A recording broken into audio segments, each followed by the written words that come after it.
I'm live. We are live. Okay. So, for those that are on the live stream, I'm going to be teaching you guys the 4 ways to make money from going viral on TikTok, Reels, or YouTube Shorts. We're going to talk about that in a second, but I'm going to give everybody a minute to hop on because I can't see anybody yet. So, hopefully people show up. That'd be fun. Do we have anybody on yet, Luis? How do I see the comments? Oh, we got 2 comments. What up, Miss JC? What's up, brother? How you doing, man?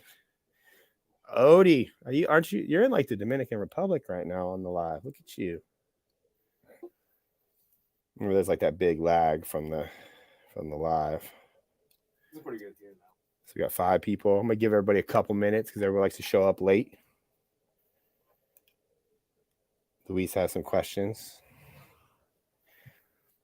JC, you had some good questions on the onto the email. Always appreciate your questions. Matt's back. What's up, Matt? Sano. Oh, let me know what results did you get? What did you get results from, Matt? Let me know. I'll always love to shout out some props to you there. Ooh, got 7. Hopefully this title. I'm working on the titles of these. Hopefully bring more people onto them. If it fails, it's all Luis's fault. I'm blaming Luis for the title. Let's see. Well, JC, since you had a lot of good questions, man, why don't you type one in there that you want? And we'll start with that, and then I'll hold back on the make money from viral for a little bit till we get some audience going. Give like 20 minutes so it's hopefully get some more people. Since the studio is nice and hot right now. There we go. Getting serious.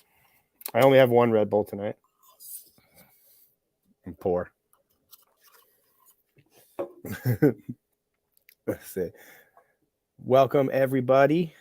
So pre-non. I can't say that. I can't repeat that back to you because it's going to might get me censored. You see what he wrote? Pre-non. See, Matt said, I changed the background and topics, got over 3,000 views on a reel I posted yesterday, so viral for a minute. Nice, man, nice. Background, I feel like people don't realize background matters. Like what's going on. That's why I spend so much time on mine and like making it look cool. And I try to get lamps that nobody has. Let's see. What's up, Andrew?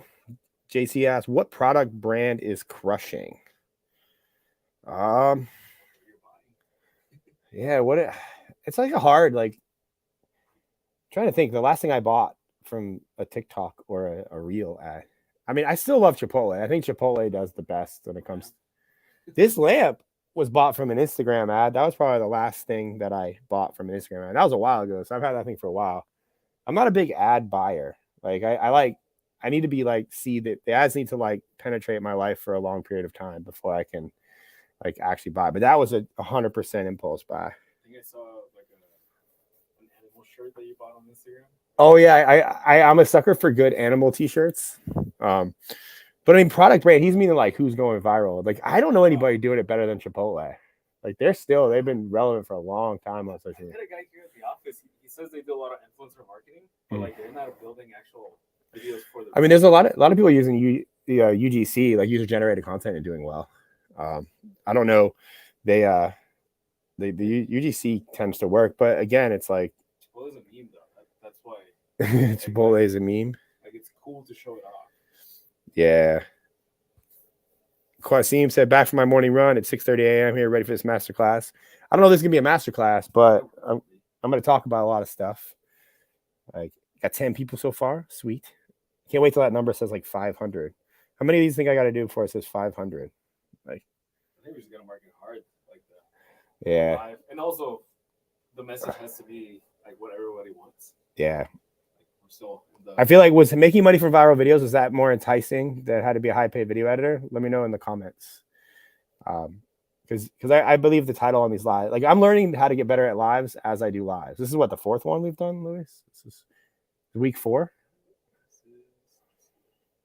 Can't wait to have I'm like generally like excited to commit to this for like a year and then see what happens. Like every Wednesday for a year. It's like a lot. What's that? 52. It's only the 3rd one. Oh, it's the third one. This is the third one. It's number 3. Okay, so we haven't done a month yet. Next week will be a month. But I go to Vegas tomorrow morning. I'm going to be in Vegas. I had a workshop, but we postponed the workshop with Ryan Pineda. Apologies. But I'm still going to Vegas. Doing another podcast with Pineda on Monday. Podcast number 2 with Ryan Pineda. Tell them what equipment you're using because the quality looks great. Yeah, so I actually spent $300, or I think it's $300, like $249, and I got a, what do they call this thing? A capture card, which is for video games, because I had a nice camera, but the stream kept going in and out and being blurry.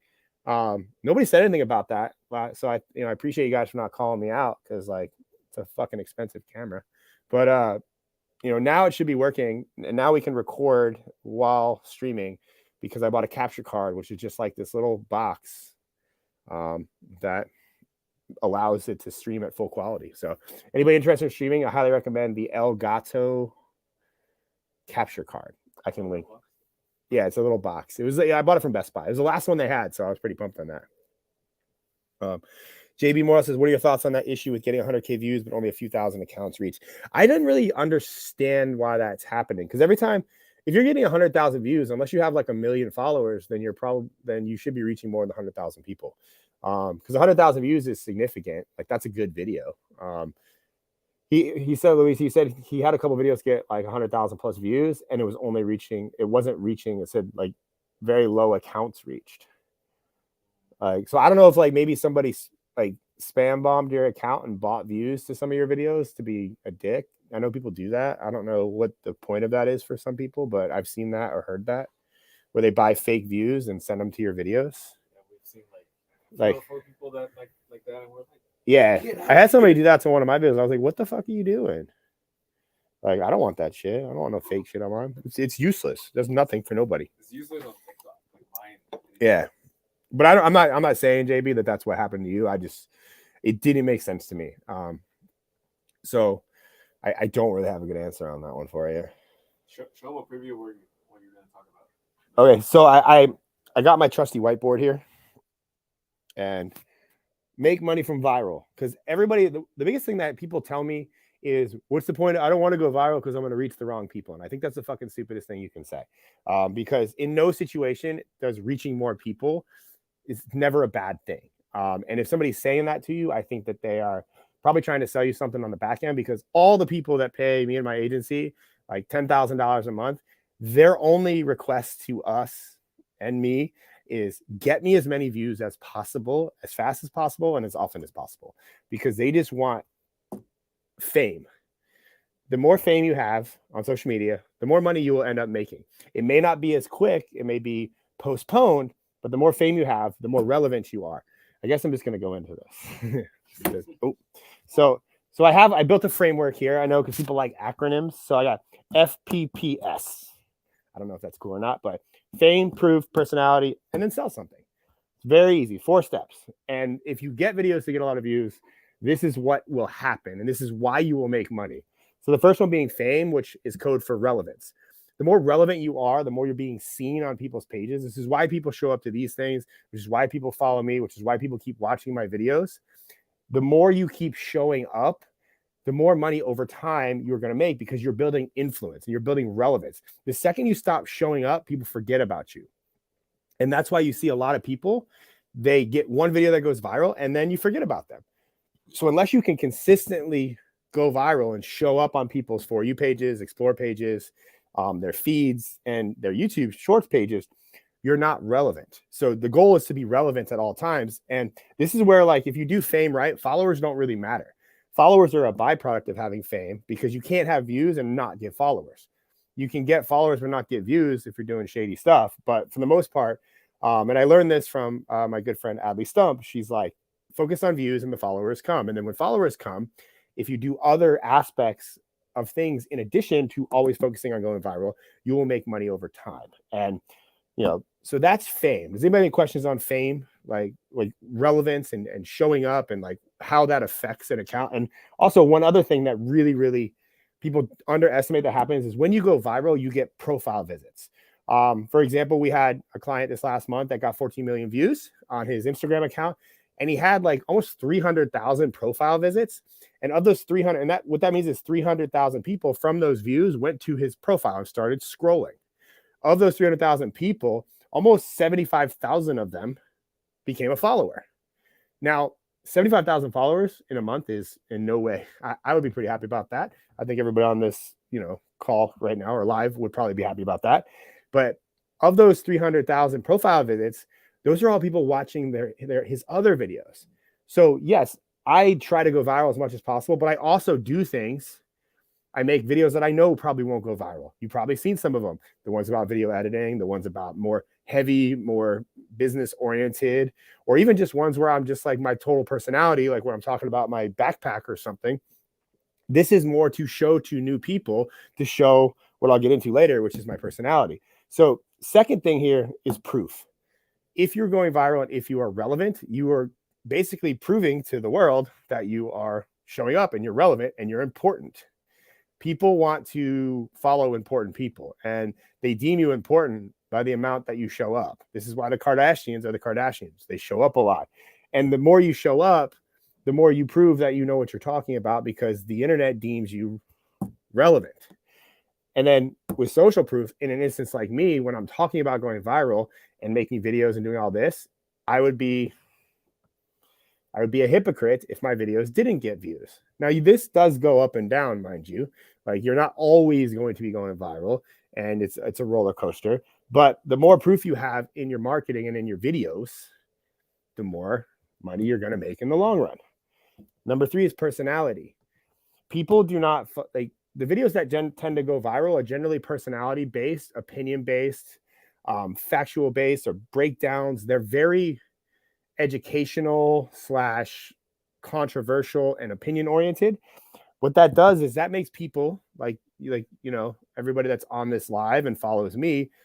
You follow me for my personality. You like who I am as a person. You like what I share. You like what I'm about. You wouldn't know that unless I was going viral, because there'd be no eyeballs on my personality. And when you're buying something from, like when you go to buy something from somebody online or a brand or a business, you're generally buying from a person. You're not buying from yes, you can eat a Chipotle because you like Chipotle. But if you're going to invest in a mentorship, you're going to buy, yes, they might have some information you want, but you're going to buy them as a person. You might like their values. You like what they talk about. You like how they present themselves. You like how their persona on camera. You like them as a person. And I think we're moving into an era where people want to buy more from people, and they want to follow people, not necessarily brands. And that's why you see personal brands accelerating. Like in Gary V's reference, you only want to use VaynerMedia because it's Gary V. You only want to buy a Tesla because it's Elon Musk. Yes, there'd be a few people that buy a Tesla just because it's an electric vehicle and they're like Tesla, but Elon Musk is the reason that Tesla's popular. Gary V is the reason VaynerMedia is popular. And this goes on. Like you buy, rest in peace, Steve Jobs. You bought an Apple because Steve Jobs was popular. People want to buy from people, and the more personality you can inject in your videos, the more money you're going to make in the long run. And then lastly, we have number 4, which is, yes, you have to actually sell something. Now, you don't actually have to take a transaction. The easiest way, not the easiest way, let me rephrase that. The most low-tiered way to make money on the internet from views is from ads. Yes, money can be made from ads. That's not a reliable source. Like, I make a few $1,000s every here and there from Facebook. I'm not monetized on YouTube yet for whatever reason. You can get like 50 million views and they still don't monetize you. But ads go up and down, but they are a good source. Somebody like, again, my good friend Adley Stump, she makes, I don't know specifically, but one viral video could make her up to $1,000 a day while it's going viral. She goes viral a lot. It might be more now, but that was some numbers she shared with me a while back. But that's ads. You look at YouTube channels, people like Graham Stephan, someone like, the Mr. Beast, the Arax, like they all have ads playing. Yes, that is for some people a sizable revenue source. It's not their only revenue source, but it's a sizable revenue source as you're going viral getting views. But easiest way to start selling something is if you have knowledge to share, you can sell consulting. Let's say that you know how to use Microsoft Excel pretty well. You could charge $300 for an hour over Zoom. Zoom costs you $15 a month.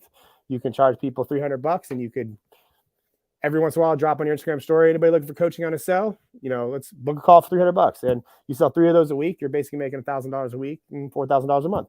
You can sell a service. I sell an agency service. I help people go viral. I get them views. We charge $10,000 a month on a lot of cases. It's a high price service. I go viral. I sell my service. I'm, again, social proof. I prove my concept. I sell my service. Digital products. I'm not a huge fan of digital courses.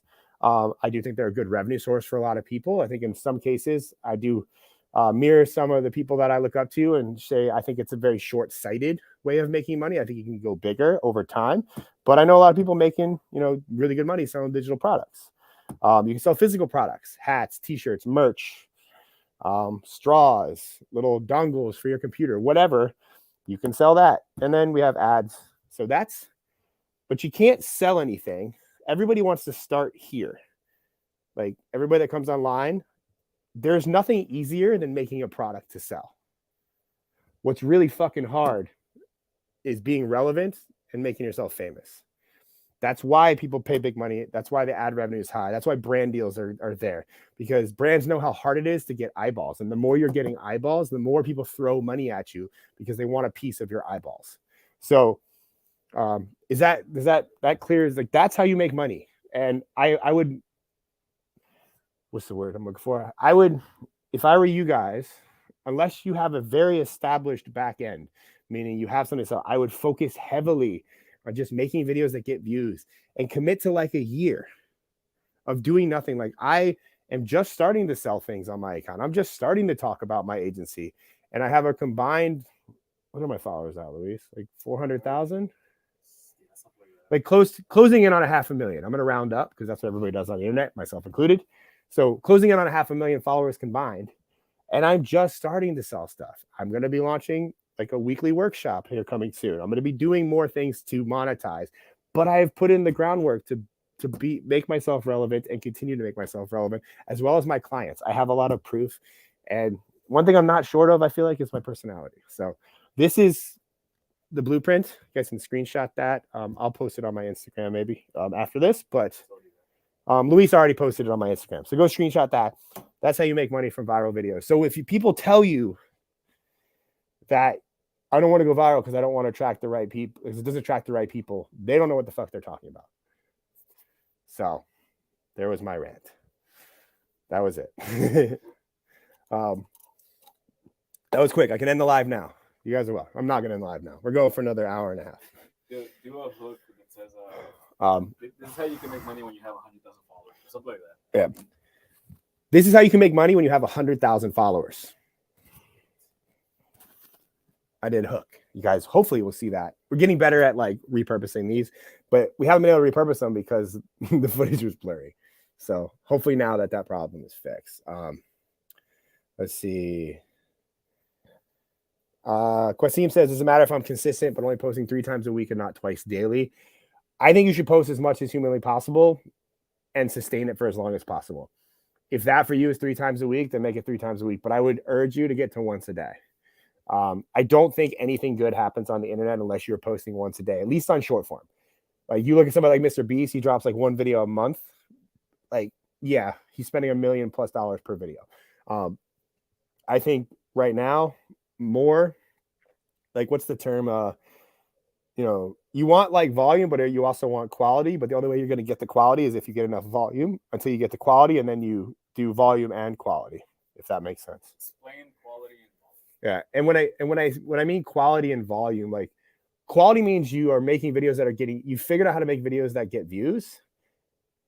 You have an aesthetic style to your videos that you can repeat consistently, and generally you can effortlessly make them at scale, meaning you can film 10 to 15 videos a week and it doesn't creatively drain you. Because what most people don't talk about is like, you can come out the gate doing 3, 4, 5 videos a day, but if you only sustain that for a month, it's not worth it. Yes, you may get a spike, but then it's going to drop off. If you sustain, 1 video a day for 6 months, that's better than 6 videos a day for 1 month. So you want to like kind of walk that up. And as you get better at making videos, you want to scale up. Or you hire a team, you have an editor, because if you're filming and editing yourself for 6 videos a day, not making any money, because you probably won't when you start, you're going to hate yourself in like 2 weeks. Give me an example of what quality looks like on your videos. Like you break down. Like for me, quality looks like anything above 100,000 views. If I'm not getting that, which if you look at my TikTok right now, I'm not getting a lot of big views right now. So I'm heavily working on it, meaning I am putting a lot of volume out and testing stuff, figuring out, hey, is the content not hitting? Is it not good hooks? Do I need to, change up a style? Like, but for me, anything above 100K is what I consider quality video. So the more of those you can hit, it's kind of like, yes, you always want to be striving for the million views, but there's also a large amount of videos that when you get the viral videos come up, like rising tide raises all ships. Those videos that are getting 100, 200,000, those just kind of get views in the background that most people don't see unless you look at the analytics inside. And I think, and that's where a lot of your account authority comes from. So the more videos, it's like the movie Moneyball when he saw about like, I don't want to be the guy that always hits home runs. I just want to always get on base. Like, but in this case with short form, the more you're getting on base, the more chances you have of going viral. So it's like, I just prefer to optimize for the viral, and I get pissed off when my videos don't get 100,000 views. So without views, what's a quality video? Just from like an aesthetic perspective. I don't know, because there is no quality unless it gets views. Like, well, like if you were paying, even though like you got the views, like what would make you happy? Yeah, so let's say if I'm paying for a service and I'm not getting views, or like I'm paying somebody to edit my videos, or I haven't edited and my videos aren't getting views. If I'm not getting views, the first thing I'm going to look at is, are there misspellings? Is the video structured well? Does it make sense? Is it keeping me in context? Is it making me look stupid in some way? And by that, it means it's like when I film, is everything that I think should be included being included? Because when you're not getting views, you're immediately going to pick apart the video. And this is where editors have a tough job, because the editor is going to get destroyed if the client's paying you and nothing's happening, because the editor to the client is like responsible for everything. And it's a lot of pressure. So, if there's spelling errors, you're fucked. That's the first thing that they're going to pick out, is like spelling and grammar, which is like the worst, even though like grammar and spelling honestly does not fucking matter at all when it comes to getting views. Like you can misspell every sentence of every word. As long as phonetically the sentence makes sense, you're probably still going to get views.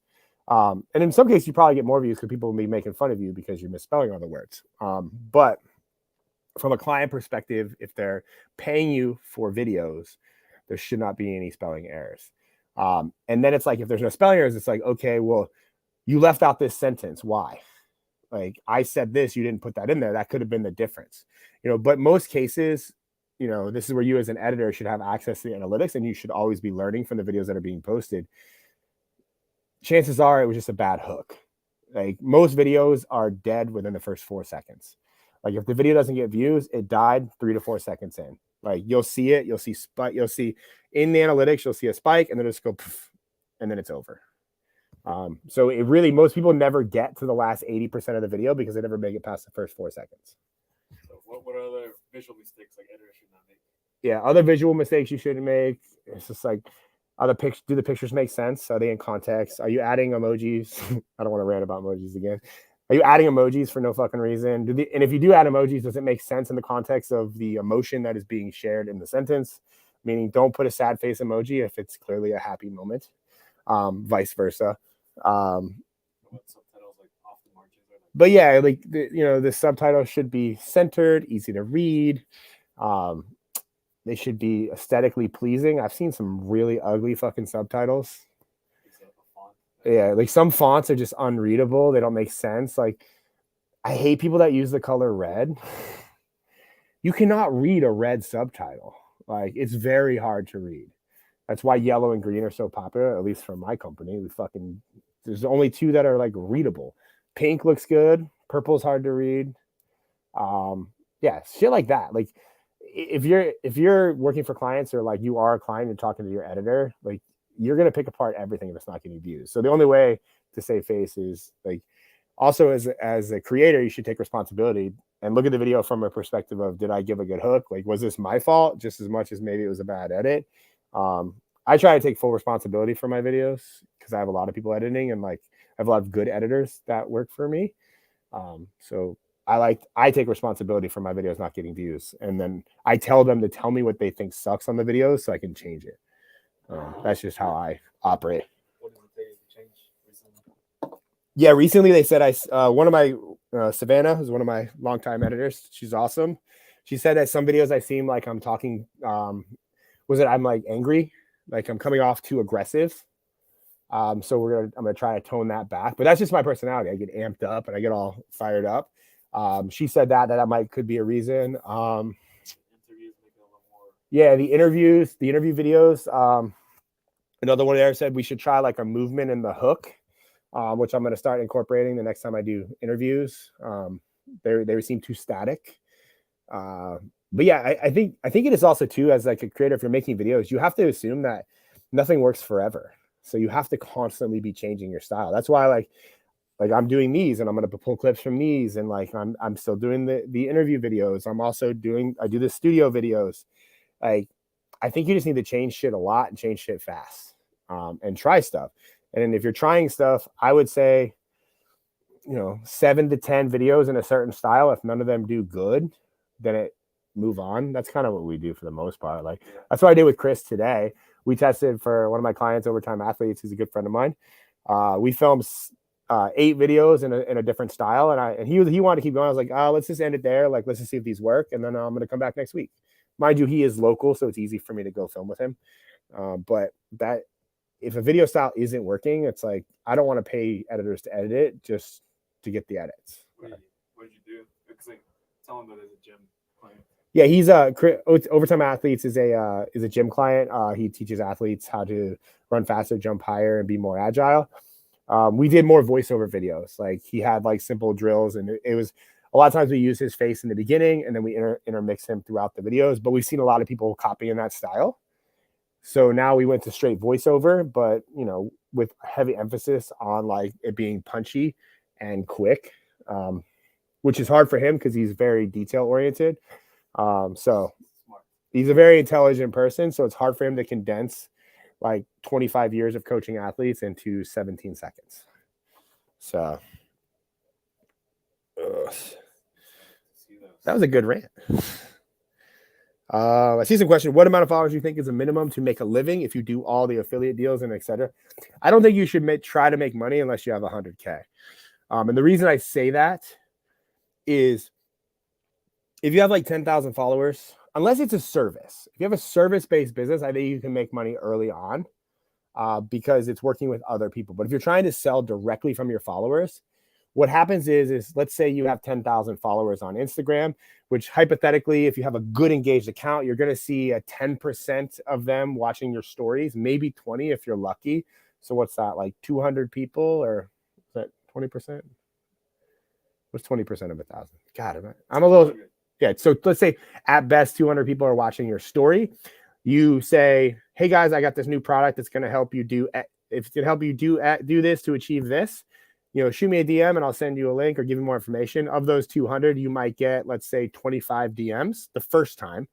Let's say of those 25 DMs, you are a savage closer, meaning that maybe you take them to the phone and you sell them. You might sell 2, and that's a 20% conversion. 2 to 3 of 25 people. Like, you're a good salesman if you can hold those numbers. So let's say the product's $1,000, you make 3K. That's a good day. 3K, 3 phone calls, you make 3K. Well, you'll probably do 6 or 7 phone calls to close the 3K. So, statistically, let's say you make 3K. Then let's say you wait a few more days, then you do another story. This time you get 15 DMs.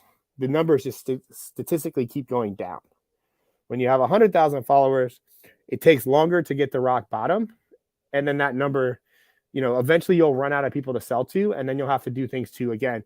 That's where you need to constantly be growing your fame and your relevance, because you need new people coming into the system. That's where you do it long enough, you will run out of people to sell to. That's why when people say, I don't want to go viral, or like I make all my money without running ads, this is where ads and virality come into play. In my opinion, they're the same thing. They're both cold traffic. So, and then the circle like repeats itself. I think that was like really high level. I don't think people get that. No.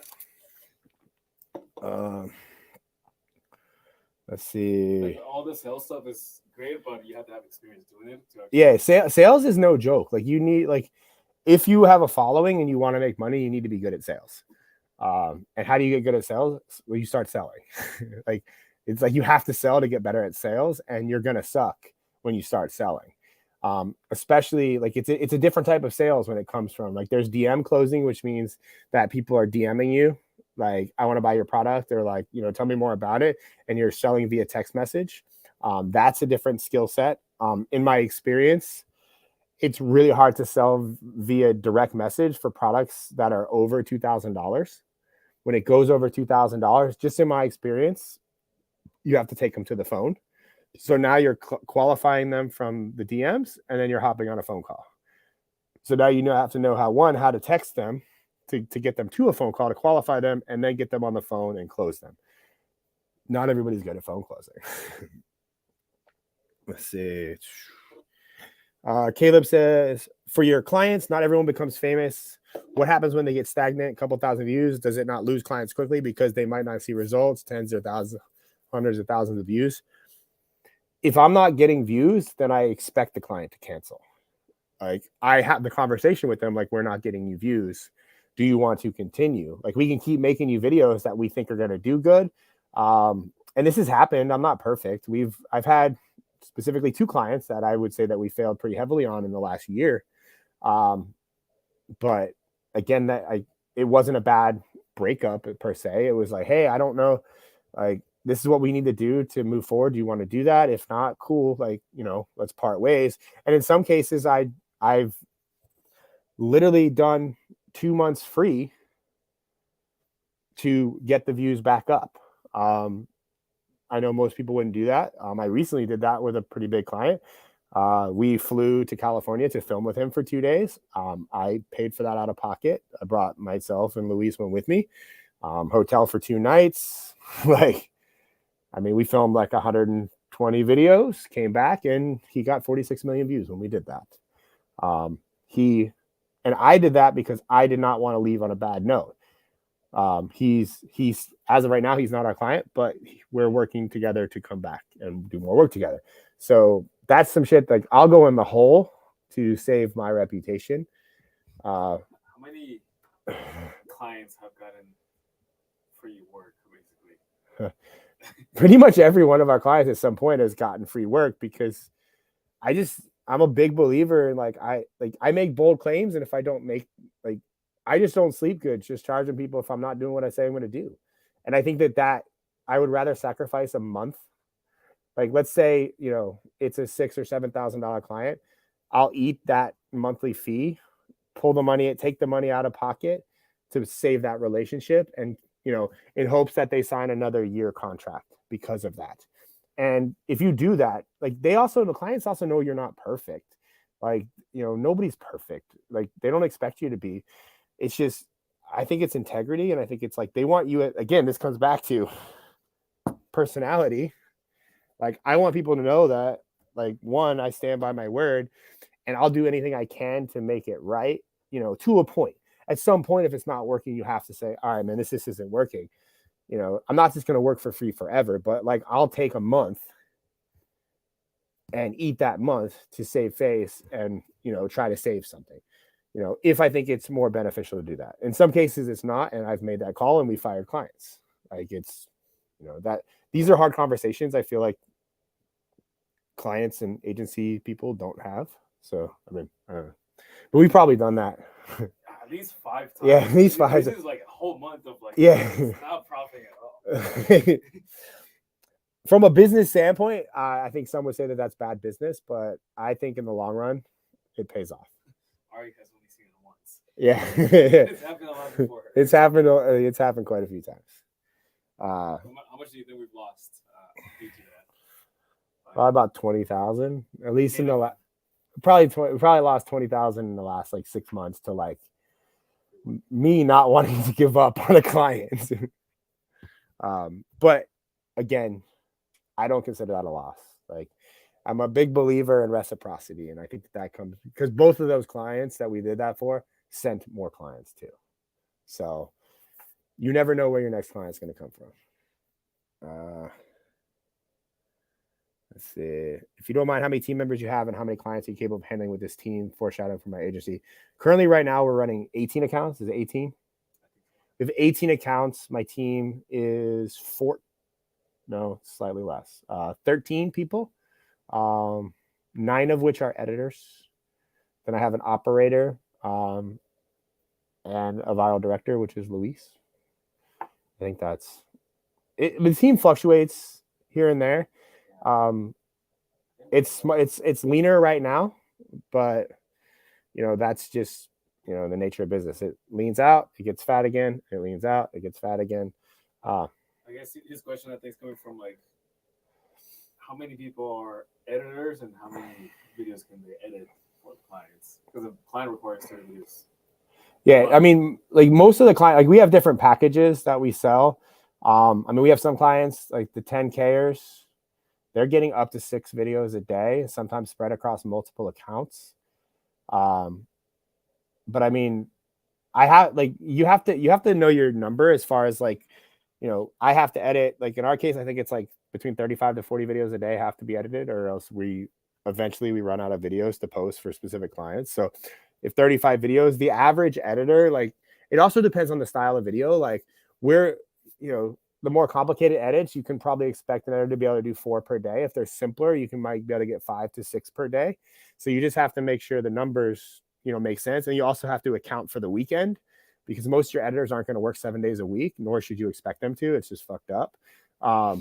Except you have to have posters that post 7 days a week. So that's always a fun problem to deal with. It was great when we had everyone working. But if you have editors work 7 days a week, eventually they're going to get really mad. They may do it for a while, but they're few and far between if they do that for a long time. Luis is special. Yeah, Kim too, though. Yeah, I'm very happy. Like I trust that if I had to edit 7 days a week, that I have a team that would do it if we needed to. But that's just not good for longevity of the team. There's an infrastructural problem happening or an operational problem if you're having to do that. Was that JB? Did that clarify for you a little bit? Kim is saying like, yeah, what a crazy person would edit 7 days a week. Yeah, Kim is a powerhouse. Kim's watching the live. Like, Kim edited like 10 videos a day. She was going on vacation though. I got to give her that. She edited 10 videos a day for I think 14 days straight. Yeah, it's wild. Kims are rare. Love you, Kim. Let's see. JB said, I know you mentioned you're not a huge fan of courses, but what if you're utilizing a course in your funnel, i.e. people learn how to become an ideal client for the agency from the course? I just think so, and I'm not calling people out in general, but the internet as a whole, if somebody makes a course, all the people buy the course. Like I've never made a course on video editing, partially because I know a bunch of people would buy the course and then they would start making videos about what they learned from the course. And you see this across the board. If somebody buys mentorship from somebody, here's what I learned from so-and-so. Like, here's what I did here. And yes, to a degree that helps everybody grow. But when it comes to courses, it's like if the courses can be given away and establish a credibility or given away over time via videos and amount of videos being made, is it worthwhile to do that and then back end into something else? Now, in my case, I've always had a service-based business, beating, like I can tell you how to make videos go viral, but at some point there's a big percentage of people that watch my stuff. They're just like, I just want you to do it for me. I want to work with you. Now that is limiting because I have to grow a team and it's going to get bigger and bigger and bigger. And that served me well for the first, we've been doing this, 2.5 years now. And that's why I've always, and I learned that from Alex Hormozy because he said, you should give away everything, but then sell to do it for you. And that works great. Really well, to the tune of that will make you a few $1 million if you do that properly. But then you get to a point where you want to work with more people or you want to diversify your income. And that's where I'm not necessarily a big believer in the course model right now. I am going to be doing a higher level mastermind at some point, which is where people pay me a high dollar and I work individually with people and their teams over the course of a year. But because of the price point, it's those aren't going to be the same people that would buy a $297 course or a $997 course. They're I want you to come in and help me fix all of my stuff. I'm an established business. So I think you know, you have to make the decision when you're starting out or whatever you're selling to like, I just think a course, it's short-sighted. Like, let's say you make 100K from a course, but you can make $1 million doing it for somebody.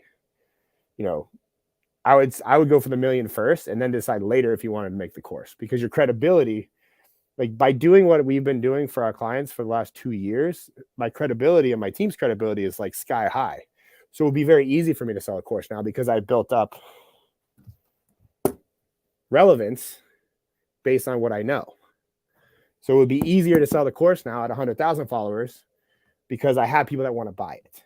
You know, so just something to keep in mind. Again, this shit works. I'm telling you, it just takes time. This is not fast. And I think that's the problem with the internet. Everybody wants shit fast. Because going back on, yeah, anybody can put a course up, write a sales page, or buy a graphic from somebody on Fiverr. And then again, too, if you're selling low ticket, like let's say you're selling a $10 course or something just to get leads per se, like you have to sell thousands of them. And to sell thousands of them, you need to reach millions.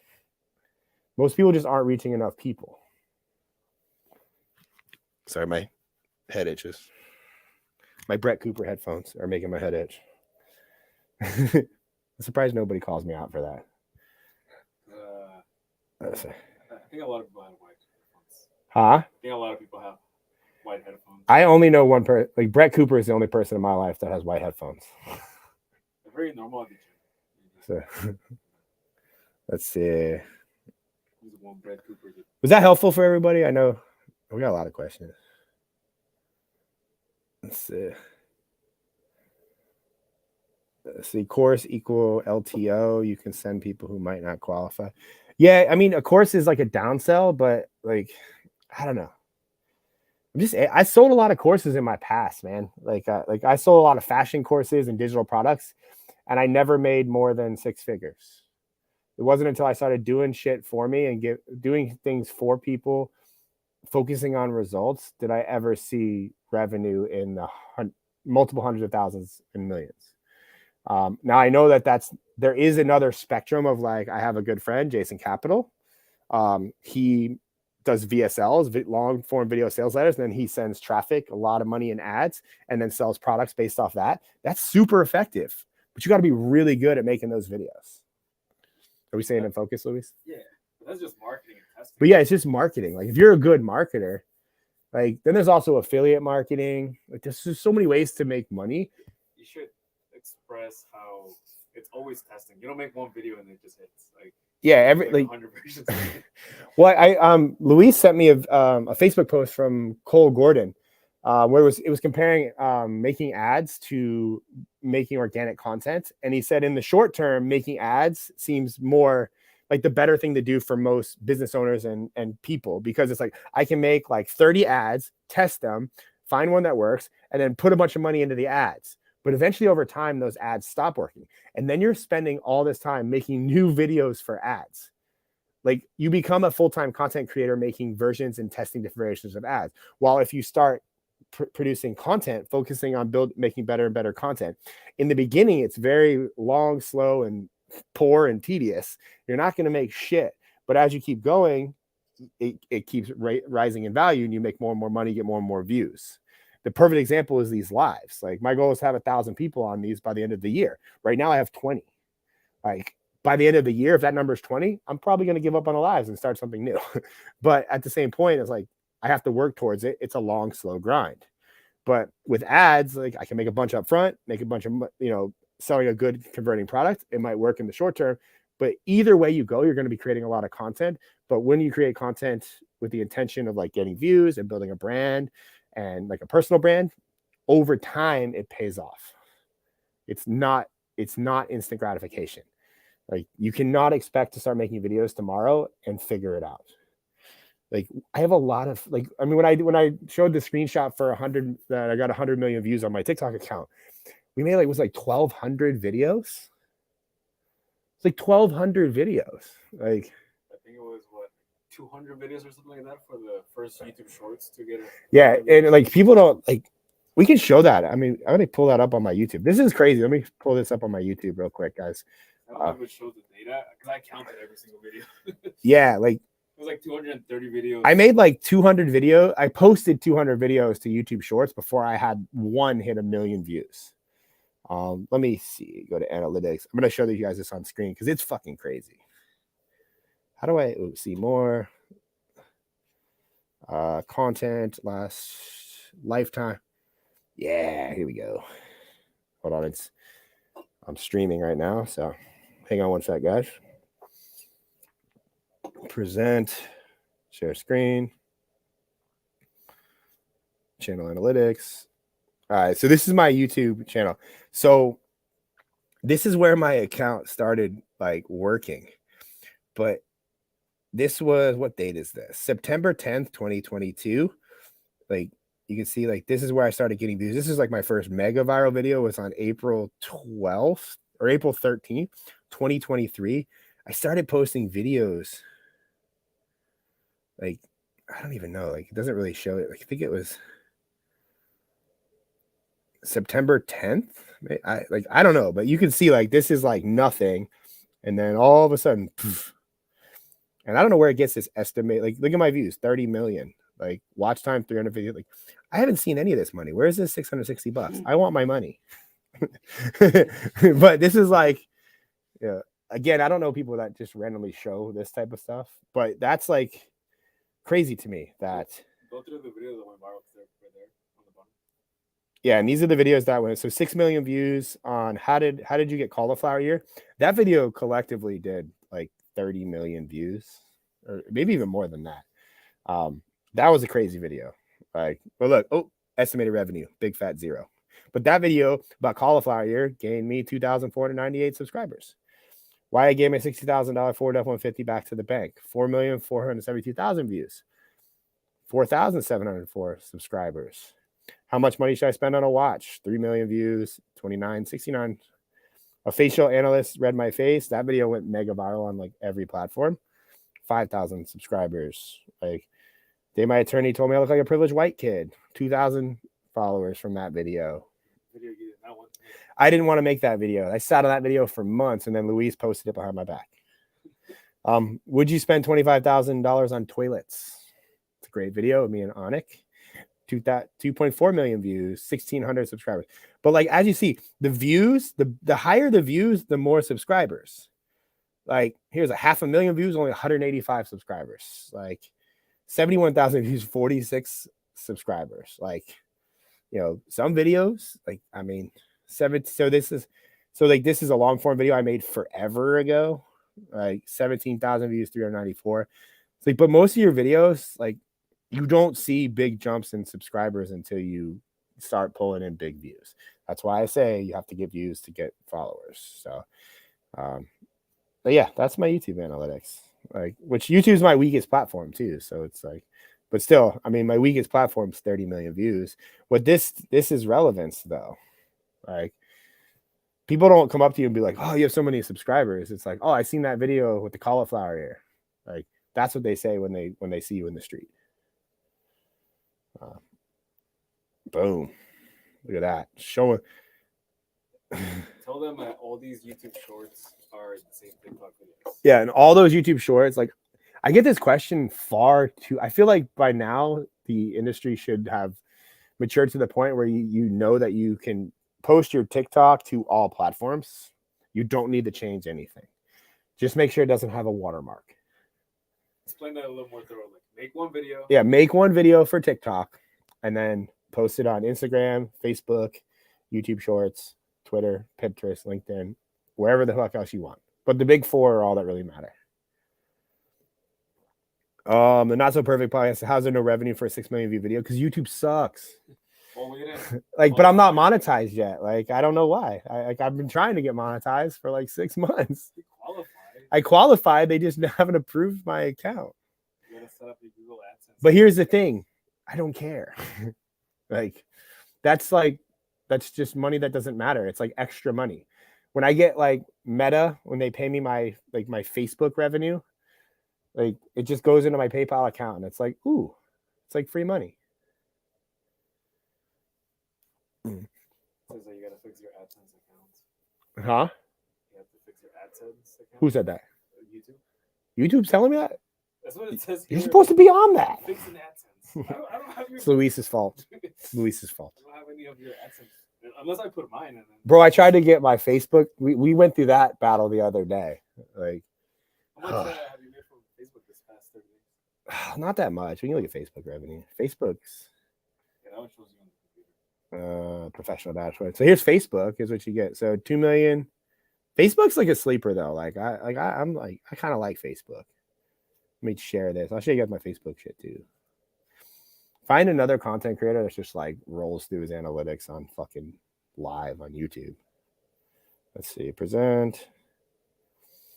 And if somebody's selling you how to go viral or teaching you content and they're not showing you analytics, I don't know if I trust them. Let's see, share screen, Facebook, share.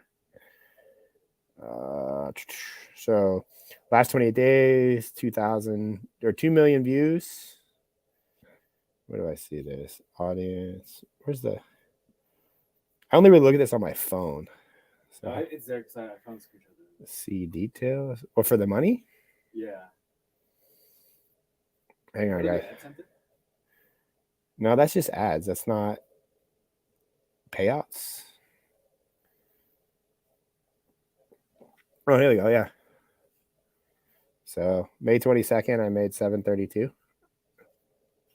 So this is Facebook. I had a good month there, 1,400. But yeah.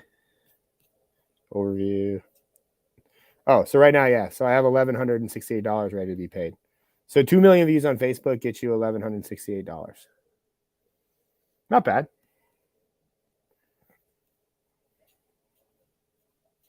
So ad revenue, again, like I said, is not the best way to get views. But you can't beat the fact that people recognize you in the street. These are just videos that you have linked from Instagram. Yeah, and these are just like me focusing on making TikToks and videos that are being posted. It's like free money to me. And eventually that will, like if you're getting 10, 15, 20 million, especially on Facebook, like I just got optimized for in-stream ads and we're posting longer clips on Facebook. So that would be, that's something I'm testing right now, but I think I've made like 42 cents. I blame Luis for that one too. Well, the sad one was the TikToks, and you got, I think it was 7 or 8 million views or something. It was like $1 per million. Yeah, TikTok's the worst. TikTok don't pay you shit. Well, they have a new thing now with the longer videos, so you get tested. Let's. Somebody said I think I'm muted. Is my audio not coming through? I don't see that. I don't know. I think it's going okay, or I would get 20 comments. Let's see. No, you're good. JB says, what are your thoughts on long form content? Should we focus? I think short is still the way to go. I think you should, I like the idea of short, focusing all your attention on short and then going live and streaming. I'm kind of partial to this right now. I'm testing it. That's why I committed to doing it. We're taking clips from this and posting it to my YouTube, but it's not really doing that well. Not yet. But again, it hasn't even been a month.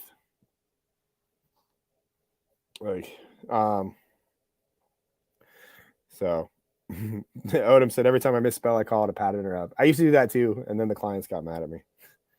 Like, you do a lot of pattern interrupts. I was like, I know.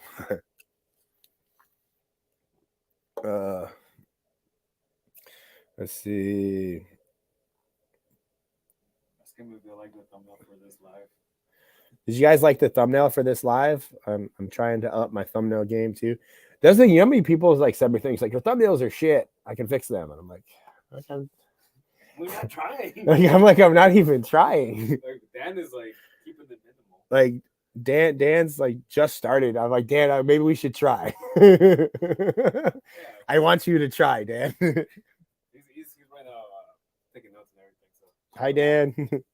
Yeah, I mean, we're still in the testing phase. Like, I mean, I like the one from today. Yeah, no, I like the one from today. I hearted it. But that's the thing. Like, even thumbnails, it's a full-time job for thumbnails. Like, I have to take like pictures. Like, me and Luis were taking pictures of my face the other day, and like we were cracking up the whole time. It was so awkward for me because like I'm used to just like as of previous, I'm just short form. But I'm like, shit, I need thumbnails for my lives. But to answer your question, like I still think the best way to grow is short form. If you're just starting out, like focus heavily on short because you're gonna get the most fame and relevance the quickest. Will you make more money from long form? Yes, at least right now. But if you don't have any followers, like I wouldn't have anybody on my live if I just relied on long form. And also, Like, and most of the live views come from the recording anyways. So it also takes a long time to make long form. yeah, it's I mean, look at it. Like we're doing no editing. Like I'm not editing these at all. I just bought StreamYard. I bought the capture card so I can get good quality. But I mean, I'm to do these, I'm taking 2 hours of my week every week to go live. Like that's a time commitment. Like to edit long form, it's hours. Like, and I just don't think I would rather spend an hour or two editing short videos that get far more reach and then come back and do the lives. Like, because it would be hard to argue, like everybody that's on here and the more people that show up on my lives, the relationship that we're building on the lives, I think will far surpass even a long form video. And I was watching a Graham Stephan podcast today, actually, when I was eating lunch. And it was at Your Mom, Ashley. And she said the best thing she did for her career on YouTube was streaming, because the people that like the interactions and the relationships you build with people from streaming, which is what we're doing here, like going live and streaming, you just talk and like you can interact. So that's what I'm focusing on right now. Like I don't care too much about long form, but I do care about showing up on the lives. And then I want my short form to be badass. So you got an email question. I feel like you might like this one because it's CrossFit related. I don't know if you saw it already. I might have looked at it. I don't know. It's like, if you were working with a female athletic apparel brand that focuses on athletes in the CrossFit space, how would you go about creating content? So somebody sent a question in my email.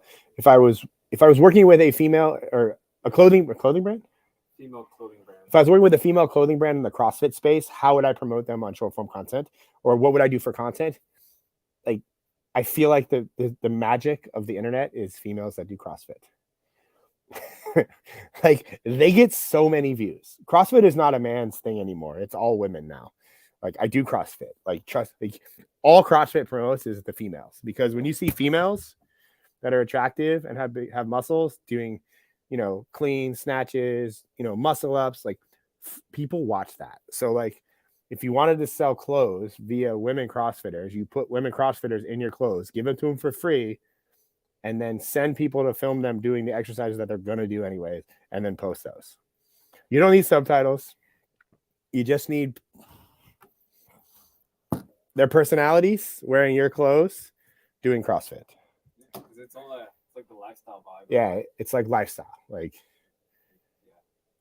it's like all the Nike commercials. Yeah. I don't know, but female CrossFit is like they're like they don't give a shit about the men anymore. Like they are not promoting men.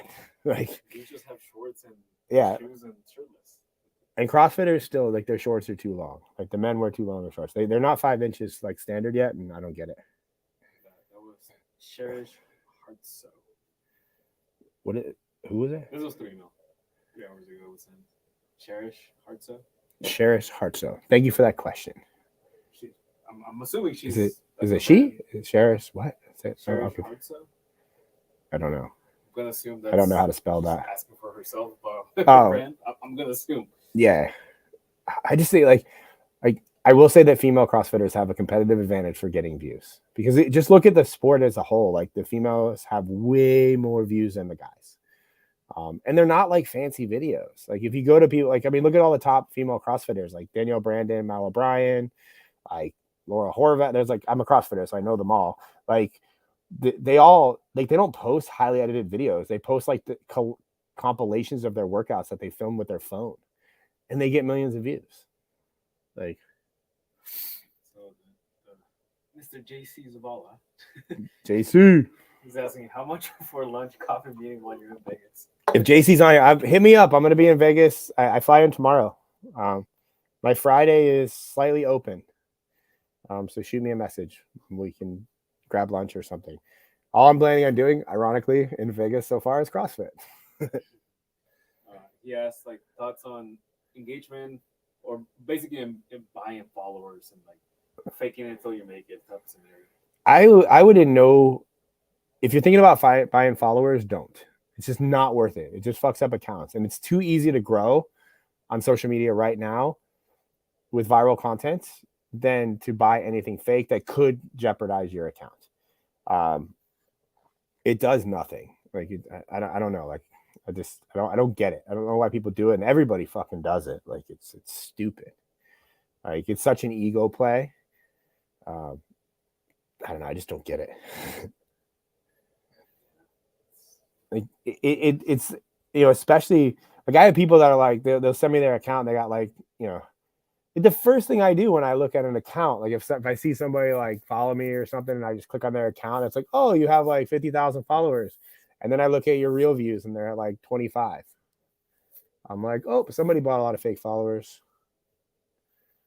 So, we got. I know you mentioned going to live. JB said, I know you mentioned going to live events, but any ideas while I wait on some live events that are doable? Meetup groups, local stuff. Like if you want to make quick money, like local businesses want short form. They're not reliable for long-term clients, but local businesses need help. They need videos. They need pictures to post. They need posts in general for their Instagram, their TikTok, all their short form. They're just like personal brand and like influencers, except one, they're cheap and they don't really value it. So it's not like, it's quick money. I wouldn't consider it like, long-term money, but you could, if you wanted to quickly edit, like say you'll edit 30 videos for like a coffee shop, you could probably charge them $1,000. Like, make quick edits, come in, film for an hour or two. Like I always like wanted to do a video, but we could never, like, where I just walked into like a coffee shop or, a car shop or somewhere. And I just did a couple videos for free and then showed them and then said, you can have these, post them, and if you want me to come back and do this every month, like, but it's $500 or $1,000. Like, I don't know, like that's a great offer. If you do a good video and they like it, they'll probably come back. Why do you think I don't want to say the word cheap, but like, yeah, I don't want to say that local businesses are cheap. Their margins aren't that great. Like their business is not social media. Like their business is customers in the store, and they don't have the capacity nor the understanding on the the long-term game that comes with making content for the internet. And it's just not worth you to sell them on that. It's more of a direct ROI approach for them, but you can make quick money. Like you can easily make $5,000 a month with local businesses with pretty minimal work. Just saying, I'll do 15 videos a month for you for $750 or $500. Like if you're good at sales and you make good videos, like you could throw that offer out, but you got to make some videos for free. You got to show them what you can do.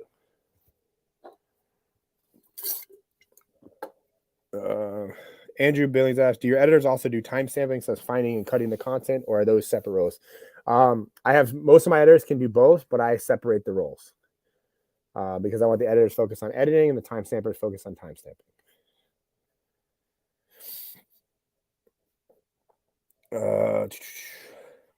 What up, Colton? Ryan, it's Colton. How would you recommend getting more exposure in the personal development realm for shorts? I feel like my content gets too deep for the masses. I mean, if you feel like it's too deep, dumb it down. That is, like, I've seen some of your stuff. It's very informative, but yes, it's too deep. You got to dumb your message down. You got to talk to like a 5-year-old.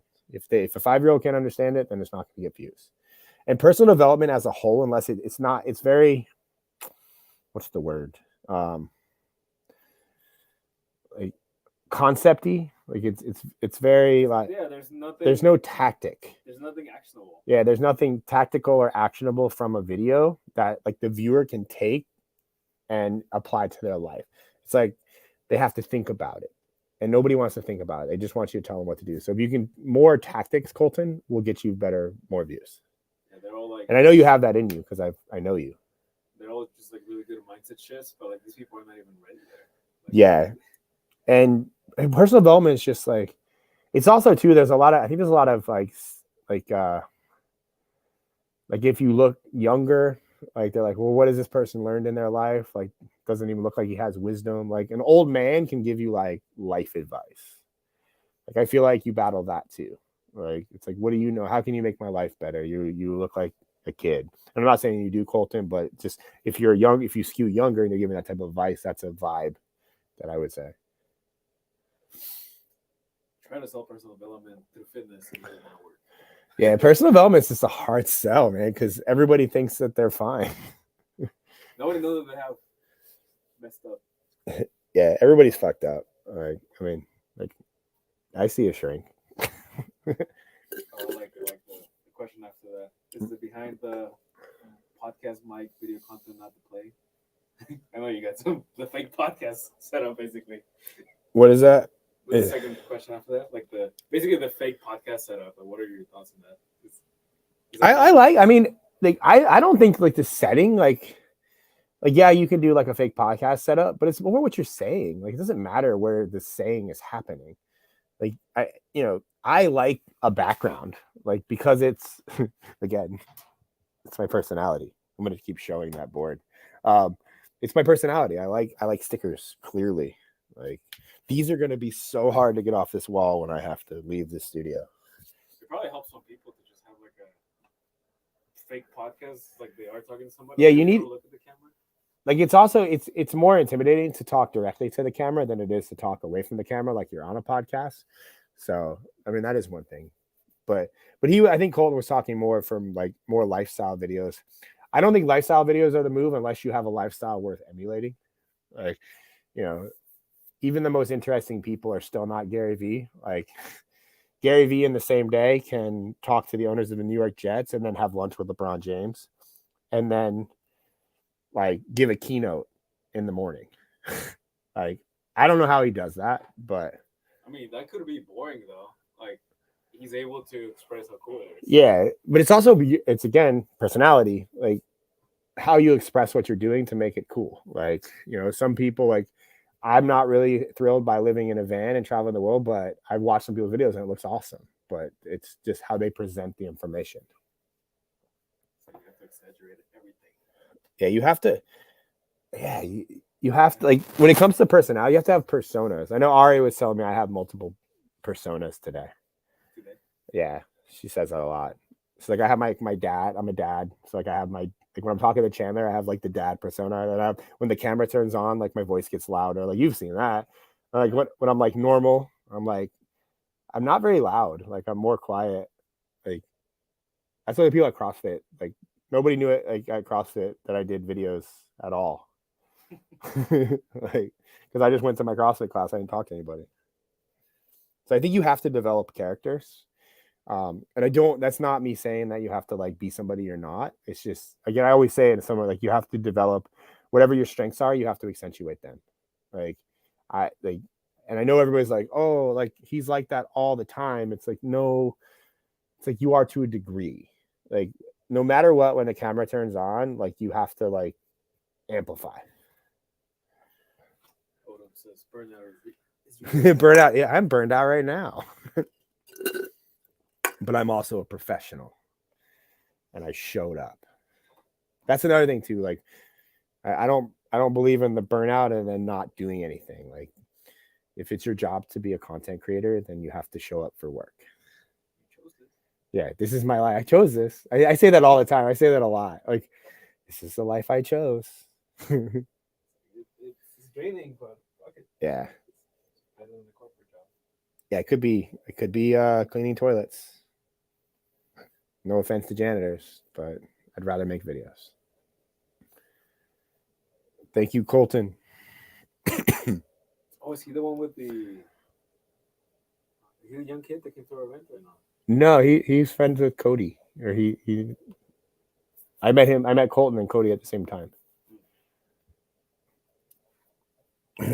Dan said, should a lawyer wear a suit for most of their videos to convey authority, yay or nay?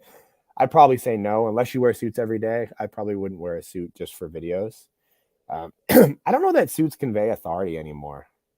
I think it's more how you talk. It's like your tonality. Like they can accentuate authority, but like Ryan Serhan, I think plays that role really well. He doesn't always wear a suit.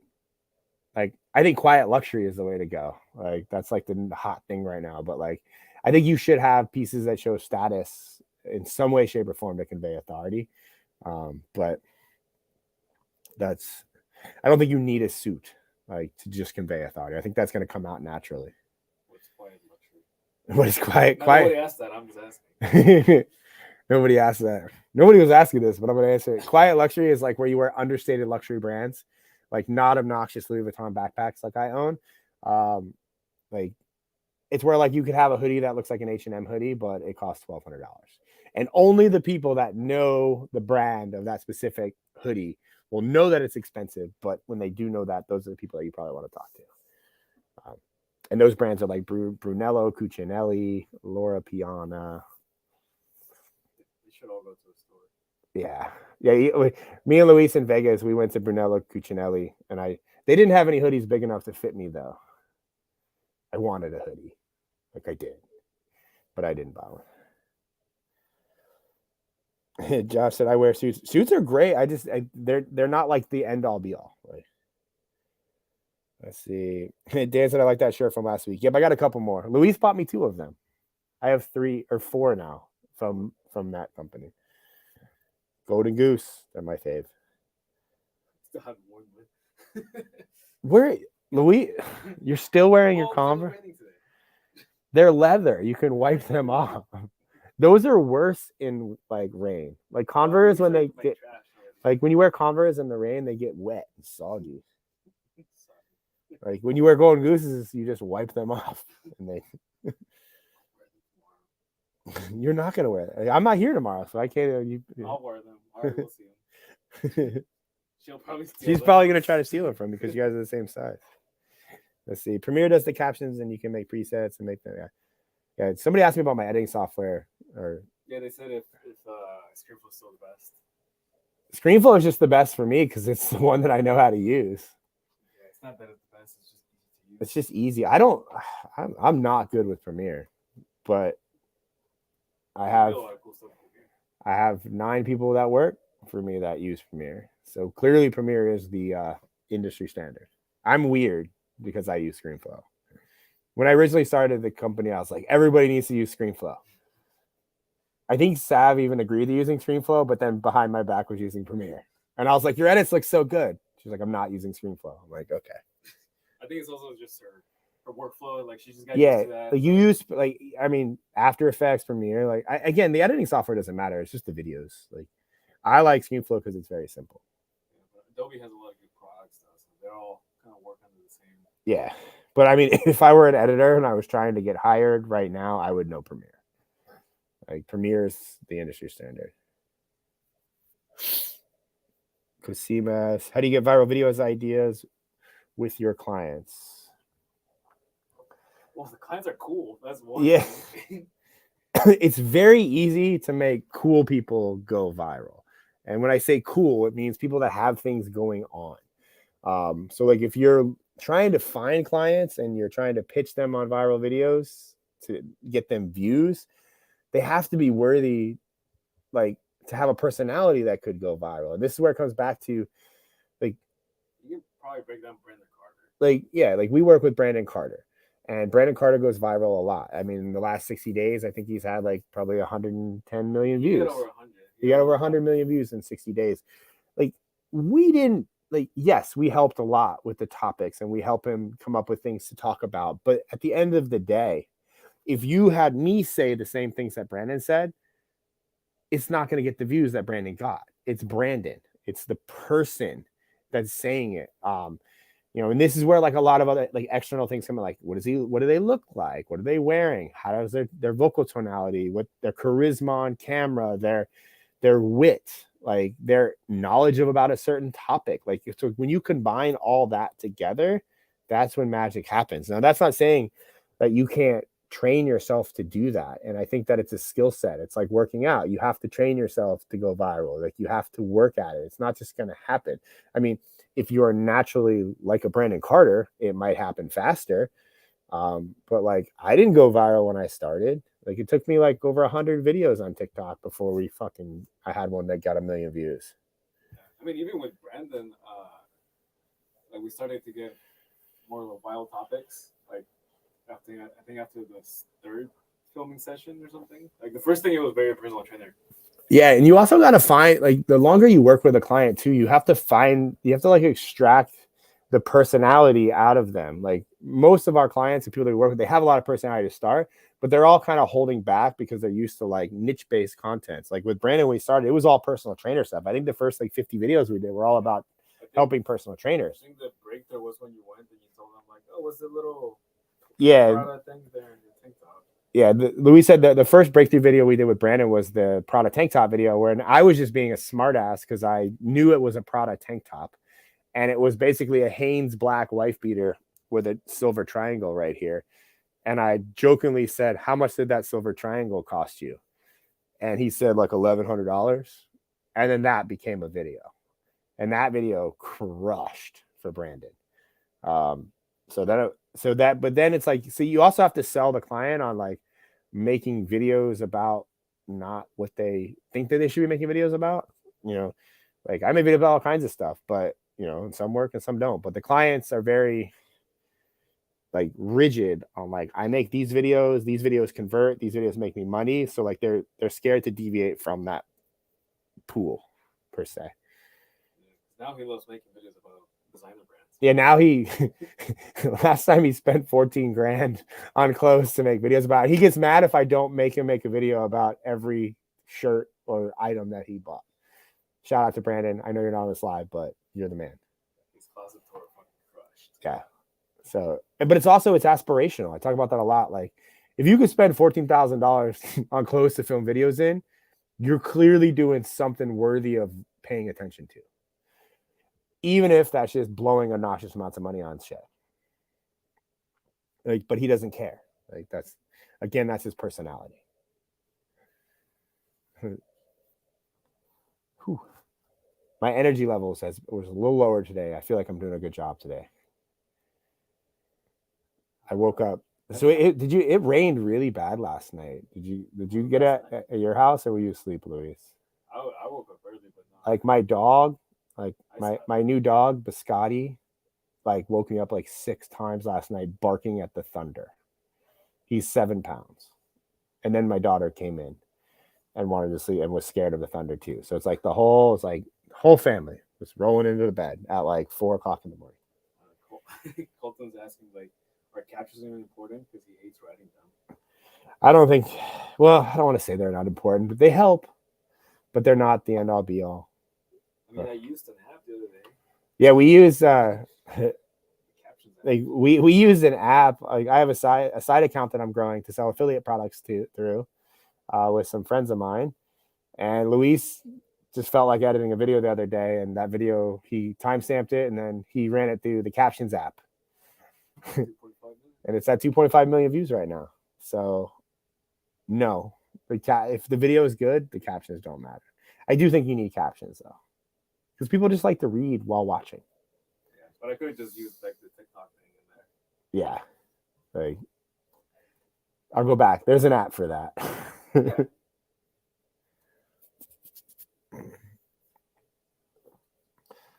Man, I haven't been able to beat the first live with like 50 viewers. I think we just gotta go hard with promotion, like every single day. Like this one's, but it's like they get views though, like after the fact. So, but I like talking to people. Let's see, what else we got? I hate having silence. Well, let's go over that thing again. This thing again? You want me to talk about this again? Yeah. I messed up. Like, where's my marker? Does anybody have any questions on like specific things that I talked about here? Like, we can talk more about this. Why did I do this? Selling. Fucking this up. Yeah, that looks right. Cole said my mistake, not captions, but the video description for TikTok and IG. I just think that the caption that you write on to when you post a video is just there to give somebody another reason to watch the video. It's clickbait. One line. Just get people. But it should be persuading like, someone to click. It needs to persuade somebody to watch the video. Clickbait is like traditionally not lying, but gotcha. Yeah. Brandon said you still think manual captions is better than the apps. I think it is. I think there's personality that comes through when you're word by wording it, but you can't scale that. Yeah, you can't scale manual captions. Now it's like So when I started doing the captions, and then when like Luis started working with me, and then like the manual captions stood out. Like they were different. They were unique. Now they're not. Now good videos stand out. So it's like the filming process, the structure of the videos. Like if you're just trying to use the captions to stand out, like that's dead in the water. That died months ago. The second there was people on Fiverr advertising my face, captions died. Like to stand out. And I'm not saying they died as in like, a tactic, but like Premiere Pro has, like when we started, Premiere Pro didn't have auto caption yet. Like now a lot of my editors use auto captions because it saves time. But there's still personality that comes through when you manually. And I only did manual because I didn't know how to do anything else. So Luis still does manual. If I was editing my videos, I would still do manual. But does anybody have any questions about the making money? Was that helpful? How do you get famous? Hell, you have to get a shit ton of views to get famous. Like, I don't think people realize the amount of views you need to get to actually like somebody like Logan Paul has gotten billions of views, like with a B. Like I've gotten 100 million views on my TikTok account, and I still go a long time without being recognized. Like before you hit like a mainstream, like everybody sees you, like you have to be getting so many views. And you can definitely like tell the relevance. The amount of views you're getting on your social media is a direct correlation to how many people recognize you in the street. It's like if I'm going viral, people see me. If I'm not, I don't get recognized. So it is. Quasim asks why Luis isn't posting videos. I mean, technically, I am posting videos. He actually posts a lot of videos every day, just not his videos every day. They ask me the same thing. It's like, when are you gonna start making videos? Luis makes a video. Like Luis has made 2 videos in the last like. But yeah. Well, you've edited 2 videos for the accounts that I'm like overseeing, Health Geek and OTA, and both of them, one got 2.5 million, the other one got $500,000. Oh, you got that much?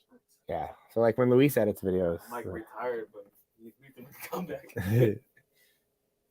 Morris said, how would you use TikTok to network? I would just get views, and then people will recognize you.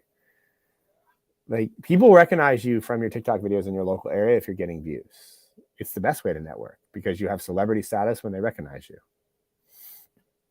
How many like followers or views should they have? Like if somebody approached you. I think you need to be getting 1 million views a week. But like you don't see that like as someone DMs you on Instagram, like you don't see 1 million views. You might see one video that got 100. Yeah, like it's just like you have to consistently be doing it. Like, like the RCA Records guy, like he saw one video and reached out to me. Like, what video was it? Was it? It was the one how video editor should get paid. So like I met a guy and talked to him from RCA Records about helping music artists, and he saw the video about hiring video editors and what they should be paid, and that video didn't go viral at all. Like that video got like on IG, I think like 10,000 views, but that's the one he saw that showed up on his feed because he watched videos about video. So it's like you don't always have to go viral to one network, and two, like it's just that video was made, so it got posted. Or like the one where I screwed up with the Royal Lynn. Oh yeah, that one really did bad. Luis just completely forgot to tag the person who I made an entire video about.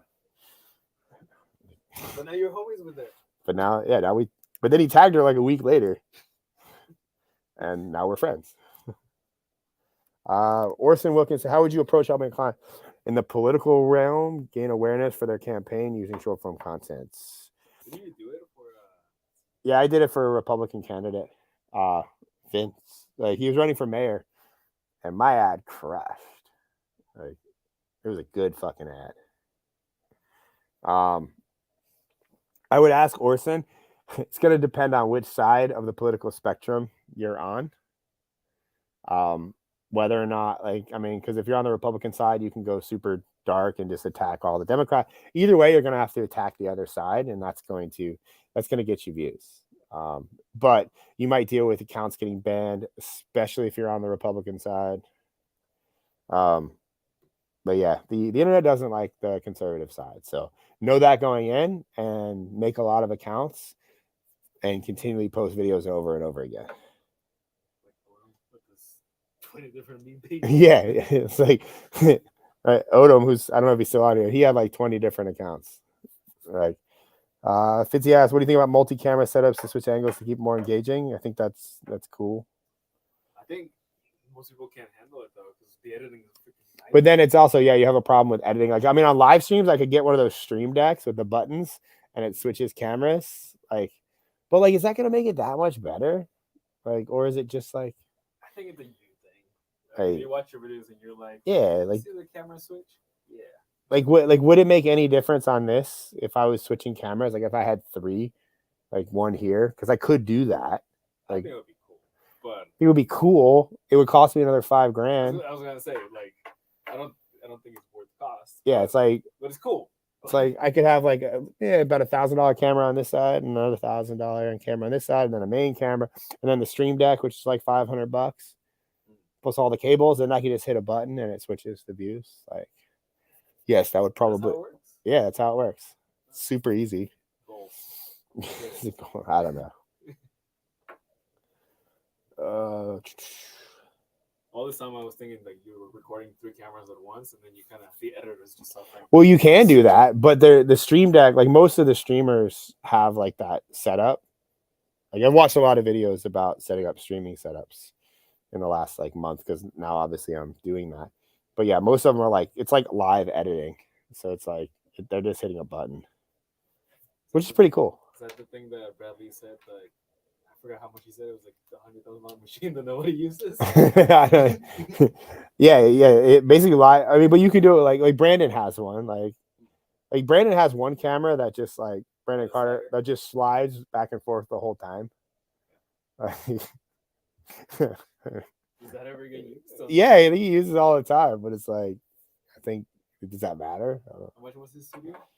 I don't know. We never did like. We made a video. Did we make a video? I don't know, but he didn't know any of the prices. A lot. Yeah, 50 said I have that set up for 4-camera live edit. Yeah, so like, it's cool. Ludwig asked, can you make theme page edits for potential clients? Like, would they want that?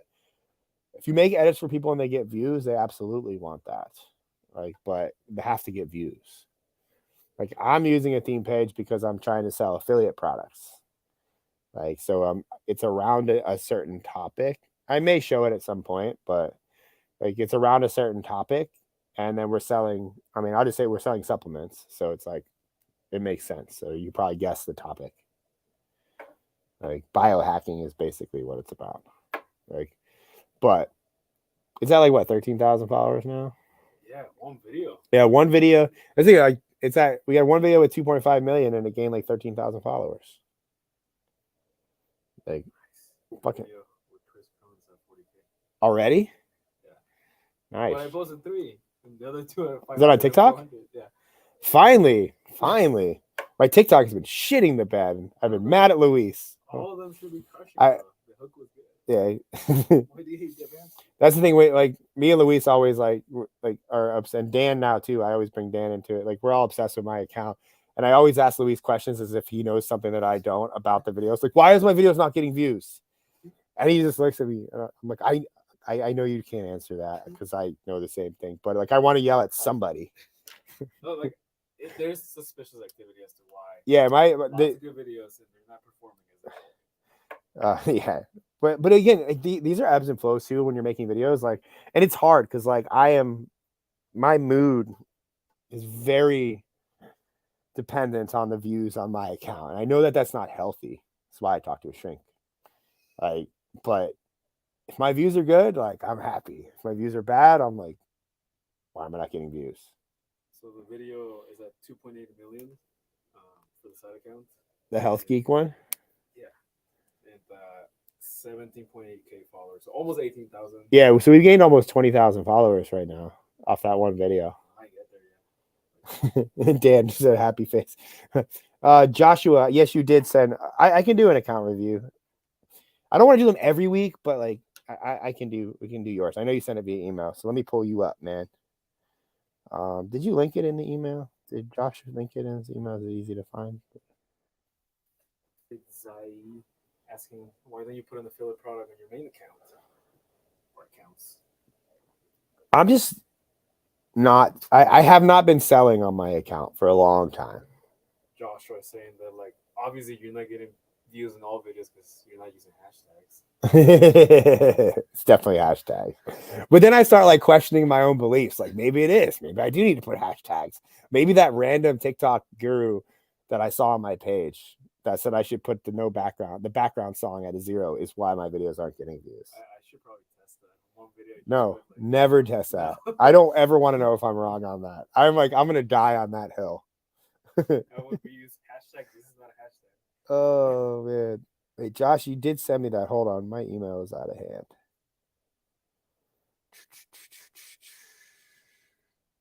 I can't find his email. What's his name? Joshua. He sent me his account to review. I was just looking for it in my email. I can just type your name in, obviously. Bellinger. Let me pull you up, man. Sorry. It's Instagram.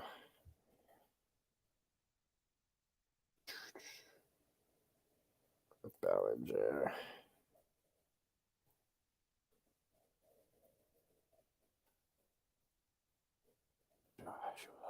Sorry, guys. There you are. We got 64K, man. I hope they're not fake. Oh, him? Yeah, hold on. Let me present here. Let's see. Video file. Share screen. All right, Josh, you ready? All right, we're here. Let's see, you wear a suit well, man. I like the no tie look. Let's see. Well, I feel like just with your captions, if you're, it makes sense that you would wear a suit.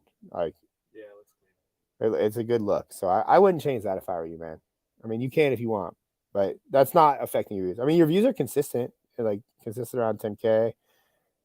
You saw a bump recently, so these are. So here's one with 32,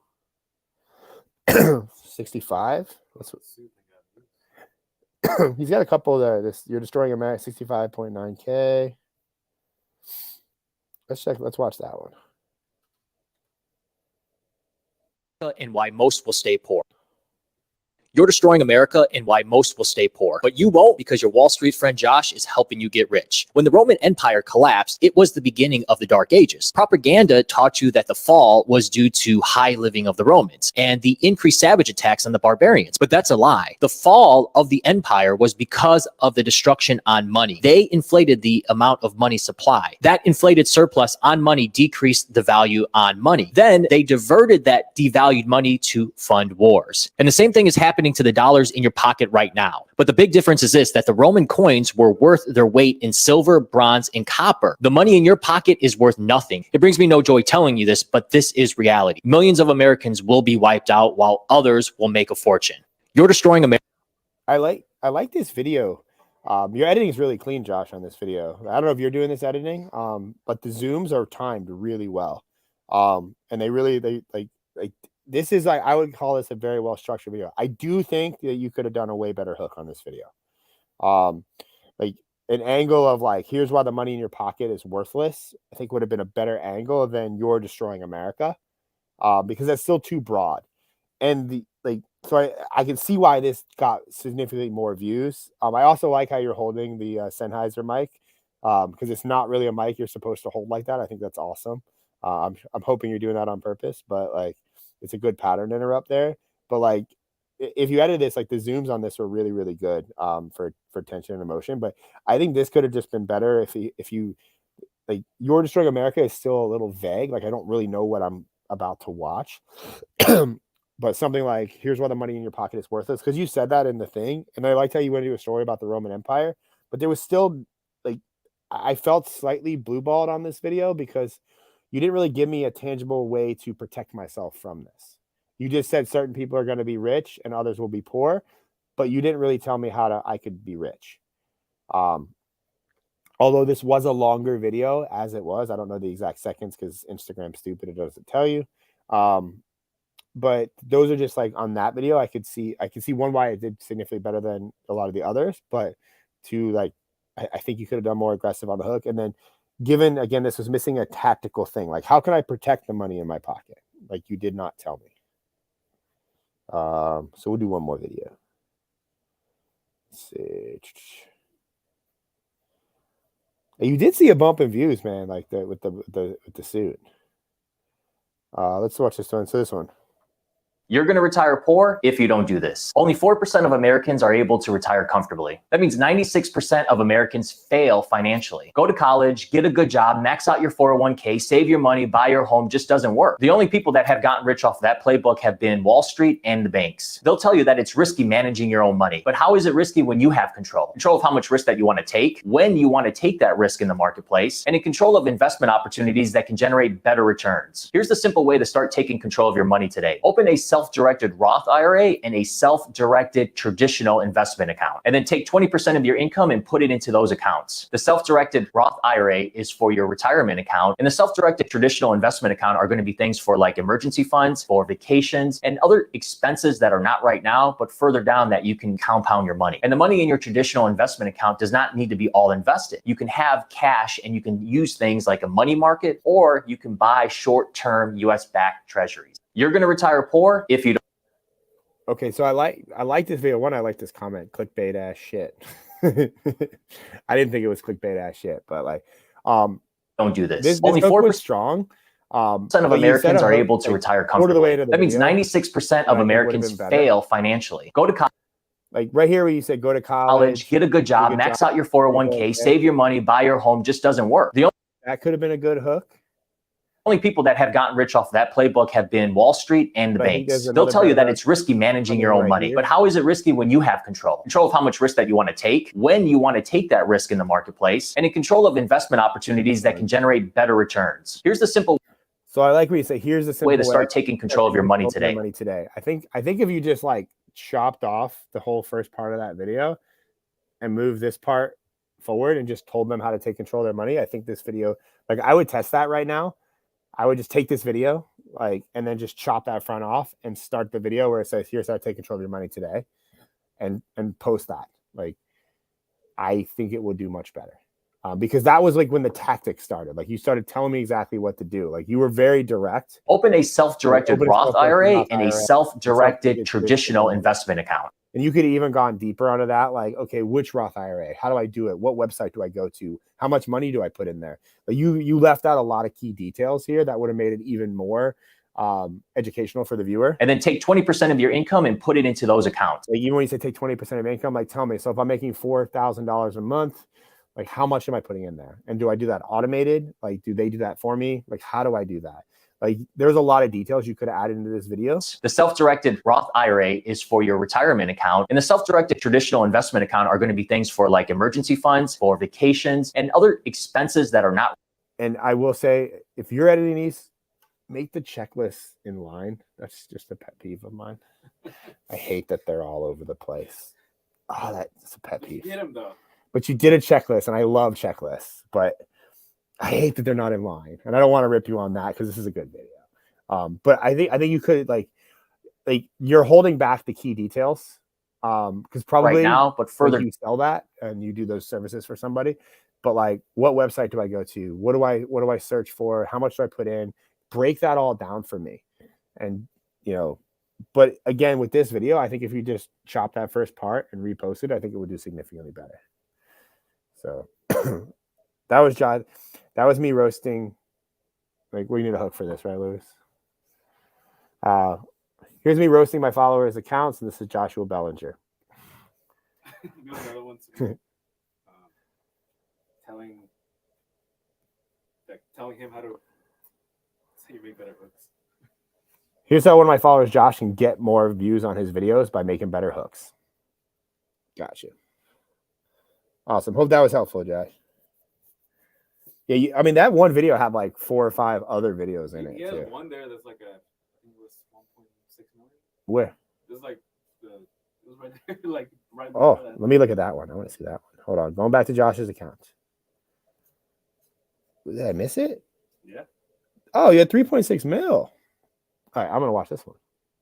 2 years, you did how much? 150%. Sounds too good to be true. Can you describe that strategy? So on the SPY, which is the S&P 500, you buy the call 30 days to expiration, Okay. and when it's open, and these are trading days, when it's open 20 trading days, you roll that. So you would close that out and buy the next one 30 days out, and then continuously So do that. You would from- take profits at 50%. Take profits at 50, or if you don't hit 50%, then you roll it. How far out are you placing these strike prices? So 50 delta is at the money, Buy an at-the-money call, hold it for 20 trading days, roll it, or sell it at 50% gain. and that is using the market drift because of how money flows into the marketplace. The bias in the marketplace is that it's going to go higher, so you get that natural drift. What do you call this trading strategy? A call roll. Call roll. S&P 500 call roll. It 2 drifts. years, you did how much? 1,250%. So this obviously, I mean, I think I talked to you about this, Josh, on your DMs too. Like the intro of this is like super strong. Like in 2 years, I did 1,250%. So, and it's that back and forth, like the conversation type tone.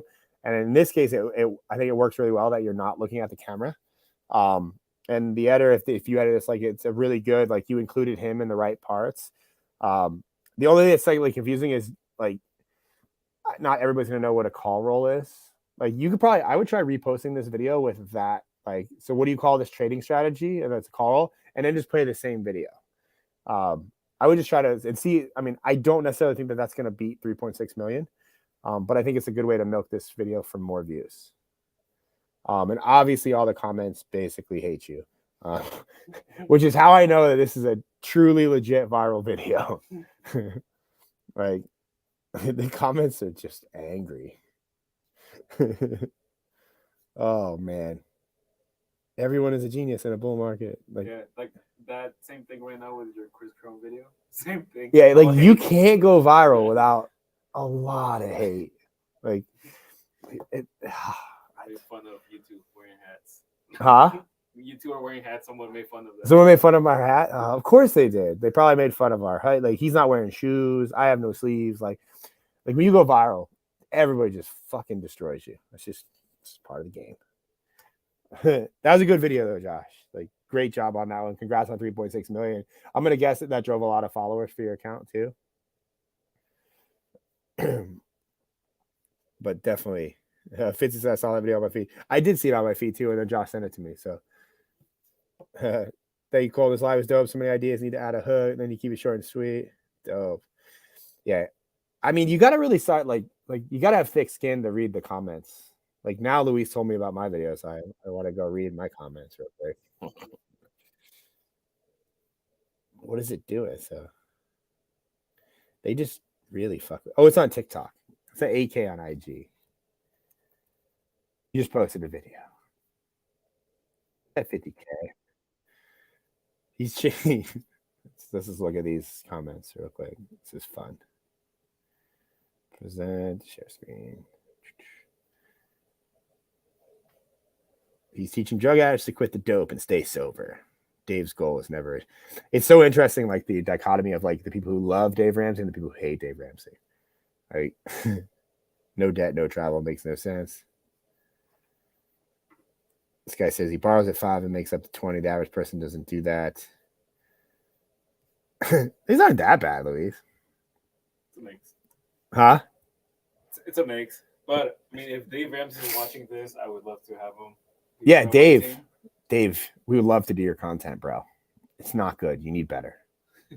He's a content machine, though. Yeah, I have no affinity. Like I can make anybody better. Like they I mean, like he helps. Like it's just funny because like people don't have any. This guy drives me bonkers. It's two different subjects. Like, are you mad at me or Chris? Like, He's not for investors, but like for people that can't handle a credit card, or like they just can't handle that. So I mean, this one's at 40K. It was posted what 2 hours ago. We think this is gonna get 1 million, Luis. It's either gonna go to 1 million or it's gonna hit like a wall around 200. I'm assuming. Yeah, we'll see. What do you guys? We'll come back to this next live, like to see how many views my Chris Chrome video got. I'm shocked by the other variations. Like, yeah, look at. I mean, we split tested these guys, and look at the difference in the like 537, 427, and 49,000. So, like it was a good start on all the videos. Yeah. We test hooks. We are testing hooks aggressively on my account right now. Like, if you're not doing that, you should be. Just saying. I say it all the time. Colton, Ryan, if you're advising your client who's a personal coach, life coach on video ideas, content strategy with a goal to gain clients, what ideas would you provide? Colton, I would, you need to make more videos about you, man, not personal coaching. Like, I know you sell real estate. Tell me how much money you made selling a house. Tell me how you bought your first house. Tell me how much money you make selling real estate. Tell me how much money you make doing personal coaching on the side of real estate. Like, you gotta make more videos about you. Like, not about what you're doing, about you. You need opinion-based stuff. Like, even like I know Colton, so like I can help him out. But like, I mean, religious videos, like I mean your beliefs, your faith, like you go back to my board. You need this. You need personality in your videos.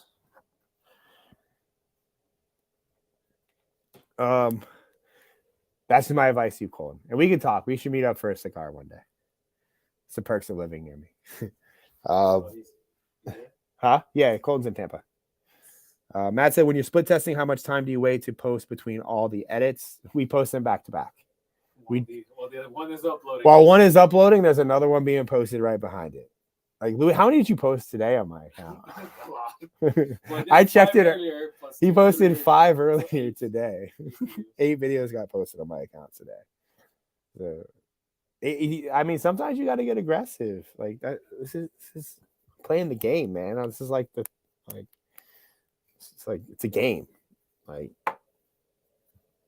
yeah, life coach topic. Yeah, I think Colton, man, talk about like health, wealth, and finance, man. Like, don't talk about the coaching. Talk about the benefits of the coaching, what they can get with the coaching.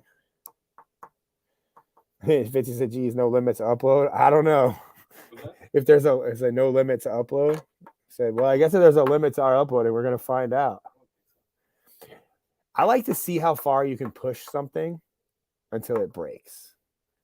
So, like, I don't know if it's beneficial to post 25 times a day on TikTok until I post 25 times a day on TikTok. I was having this I was having this conversation when we were coming back from filming with Brandon. Me and Ari were driving home, and I was like, Ari, we need to get gas. And like her gas light came on. I was like, have you ever ran out of gas and know when exactly how many miles you have from when the gas light comes on to when you actually run out of gas? And she's like, no, I just get gas. I was like, that's stupid. You should put a gas can in the back of your car and drive it until it runs out of gas. And then when it runs out of gas, and you time yourself from the time the gas light comes on, how many miles you can drive before it actually runs out of gas. Then you only got to do that once. I would side with Ari. I'm like, I don't want to know that number or that mileage. Like, why though? Like, you should know when something like. You were a race car driver or street racer. Yes, like you should know these things about. Like, I mean, car. Like, you're a different breed.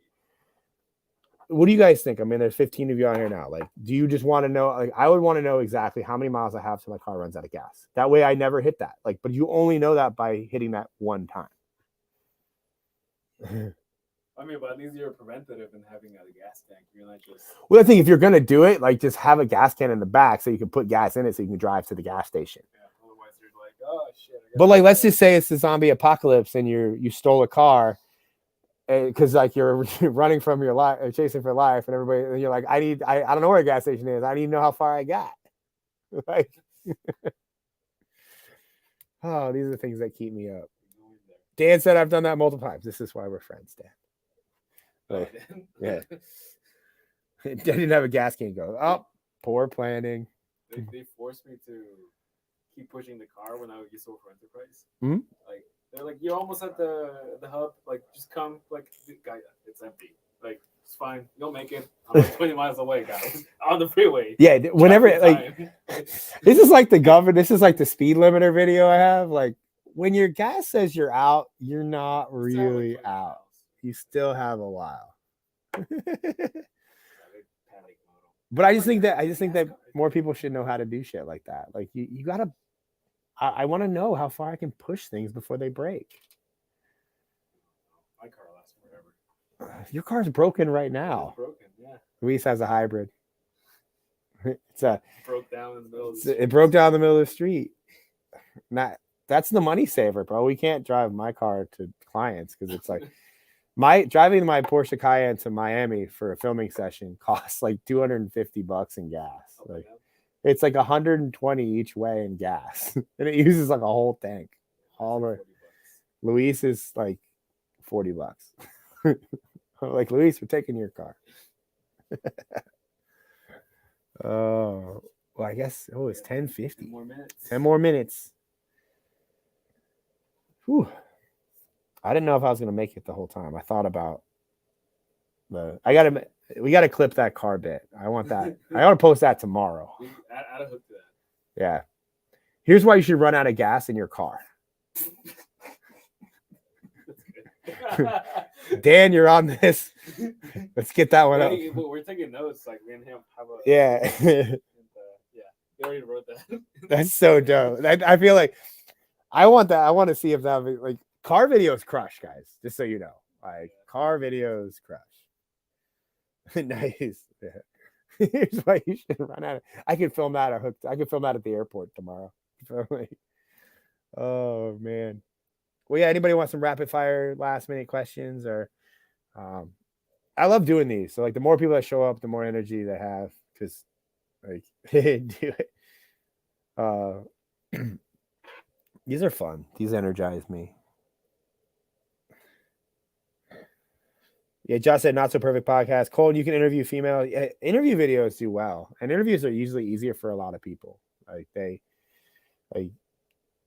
it's just one style though. Like, ask them what stuff do they want to buy that we can give away for free? Yeah. So what stuff do you guys want to buy? Like, if I could sell something right now, like what would you want to buy that if I just said, I'll just give you that up for free? I know a hook thing is really popular right now, but like, what is that? I don't know what that looks like. Like, I have lists of viral videos. Like we're averaging a viral video a day in my company, and we keep really good track of all the viral videos, like, and their hooks. Like would that be something that interests you? Like, because I don't want to sell anything like that. That's what I want to give away. If somebody else is selling like their 100 best hooks, I want to give like all of our hooks away. And tell you how to say them. Yeah, and tell you how to say them, because most of the people that are giving you the hook products haven't actually made videos with those hooks. They probably just use Chat GP12 or whatever to Chat GPT.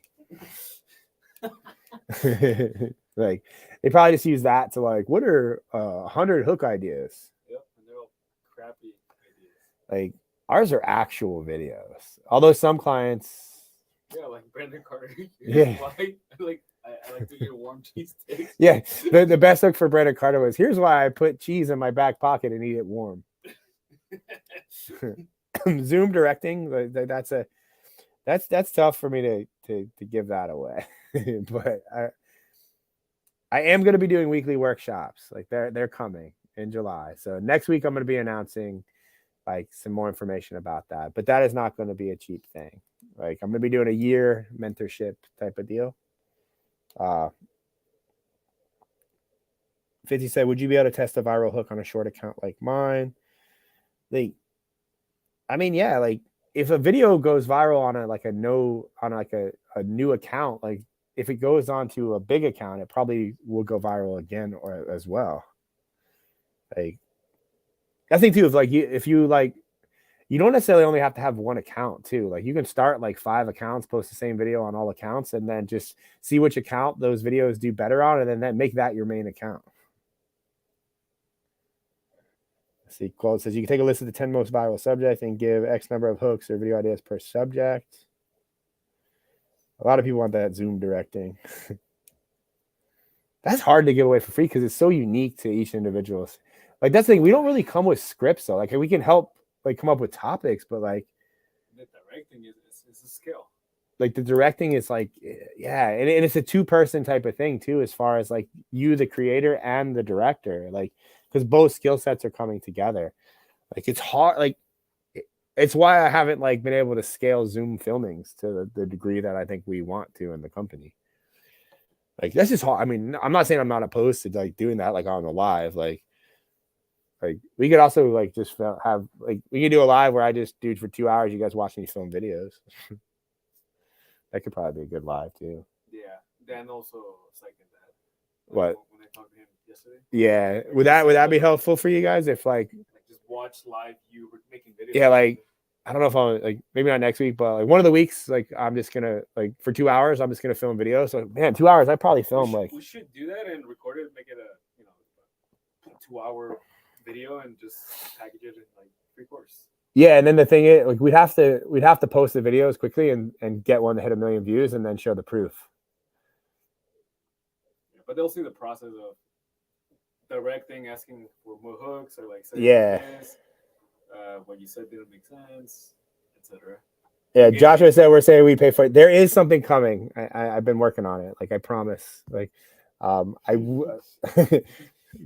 have something big. I hate being super hypey, but like you gotta be hypey. I gotta be hypey. Next week, it will include all of that for a small amount of people. Like, but yeah, I think the behind the scenes would be good. We should do that. I can do that. Yeah. But then that just puts that pressure on me and you. Like we have to make one get 1 million views, though. Yeah. Well, I mean, they're saying just behind the scenes in general. I'm assuming like just seeing the cameras, how they're being set up, the framing. Mm-hmm. Like it's tough though because it would have to be like an iPhone recording. Yeah, like I only have one camera. I want to use this camera because of how clear it is. Yeah, we can do it with a phone too, just to prove that you don't have to have a camera. Well, actually, I went through. I recorded with the phone right here. It looked good. It's just the audio's not gonna be great. But Fitzy like podcasts. I have like 7 cameras and multiple podcasts. That's a lot of cameras, Fitzy. Sounds so necessary. It makes me like I like. I know Ari wrote on board. We need a bigger studio. I'm like, of course we do. I'm like, you're the finance person. I don't think we need a bigger one. No, but it would be good to have like an actual place for people to come. I like that idea. Like the one I'm going to, like I'm on Friday, I'm going to be on the Digital Social Hour podcast in Vegas.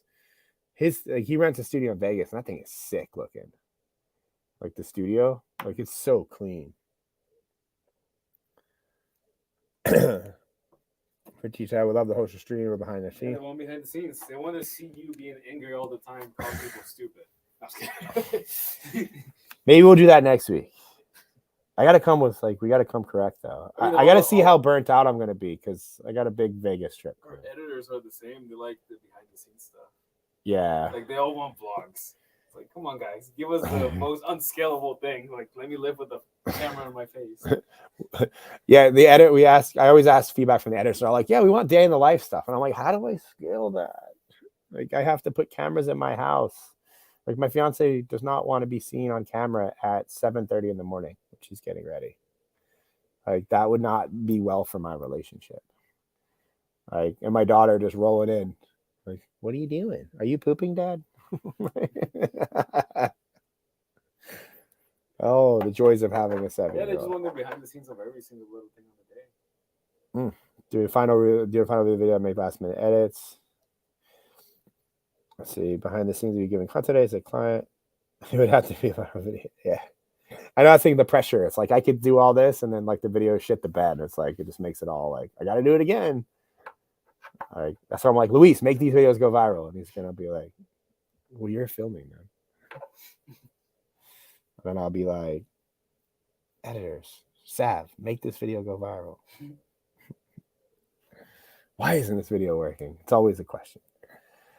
Well, it's also we can edit it like 50 different ways. So there's also I think kind of limited ways to test. Yeah. It's just at what point do you kind of give up on it? Yeah, there's certain videos like we just keep trying and they like behind the scenes, Luis does it all. He does. Luis does a lot. Yeah, I think it'll be good for me to show more behind the scenes. We need a camera of I don't think nobody knows what I do exactly. No, I don't know what you do. I don't even know what Luis does. I do everything. I'm just like, where's Luis? Luis, when you come to the studio? Luis, hey, what do you think about this? Luis, it's my Chicano. But he's not a Chicano. All right, so it's 11. If anybody has last minute questions, fire them out. If not, I am going to end it. The stream here, and the recording will be up for anybody that wants to watch that. And yeah, Dan said we need a camera on Luis. Yeah, we should. I don't. But that then we. How do we do that? We have you sit in the other chair and just put a camera on you. Yeah. How does that work? We'll figure that out. That would be fun because there's an empty chair right here. Right now, it's just you on the stream, and I mean, there's. Well, that's what we would it'll need. be like a podcast. We would need the stream deck, and I'd have to switch it to you. Unless, yeah, Dan says. the camera fits both chairs. Or we have a camera like right here, just pointing out with a light on you, and you're like, we can figure that out. We have 3 other cameras. All right. Well, I appreciate everybody for staying live with me. Fitzy said he has a stream deck and everything. Fitzy, you're local in Tampa, I believe, right? Hey, thanks, Colton. Hit me up. Let's get a cigar sometime.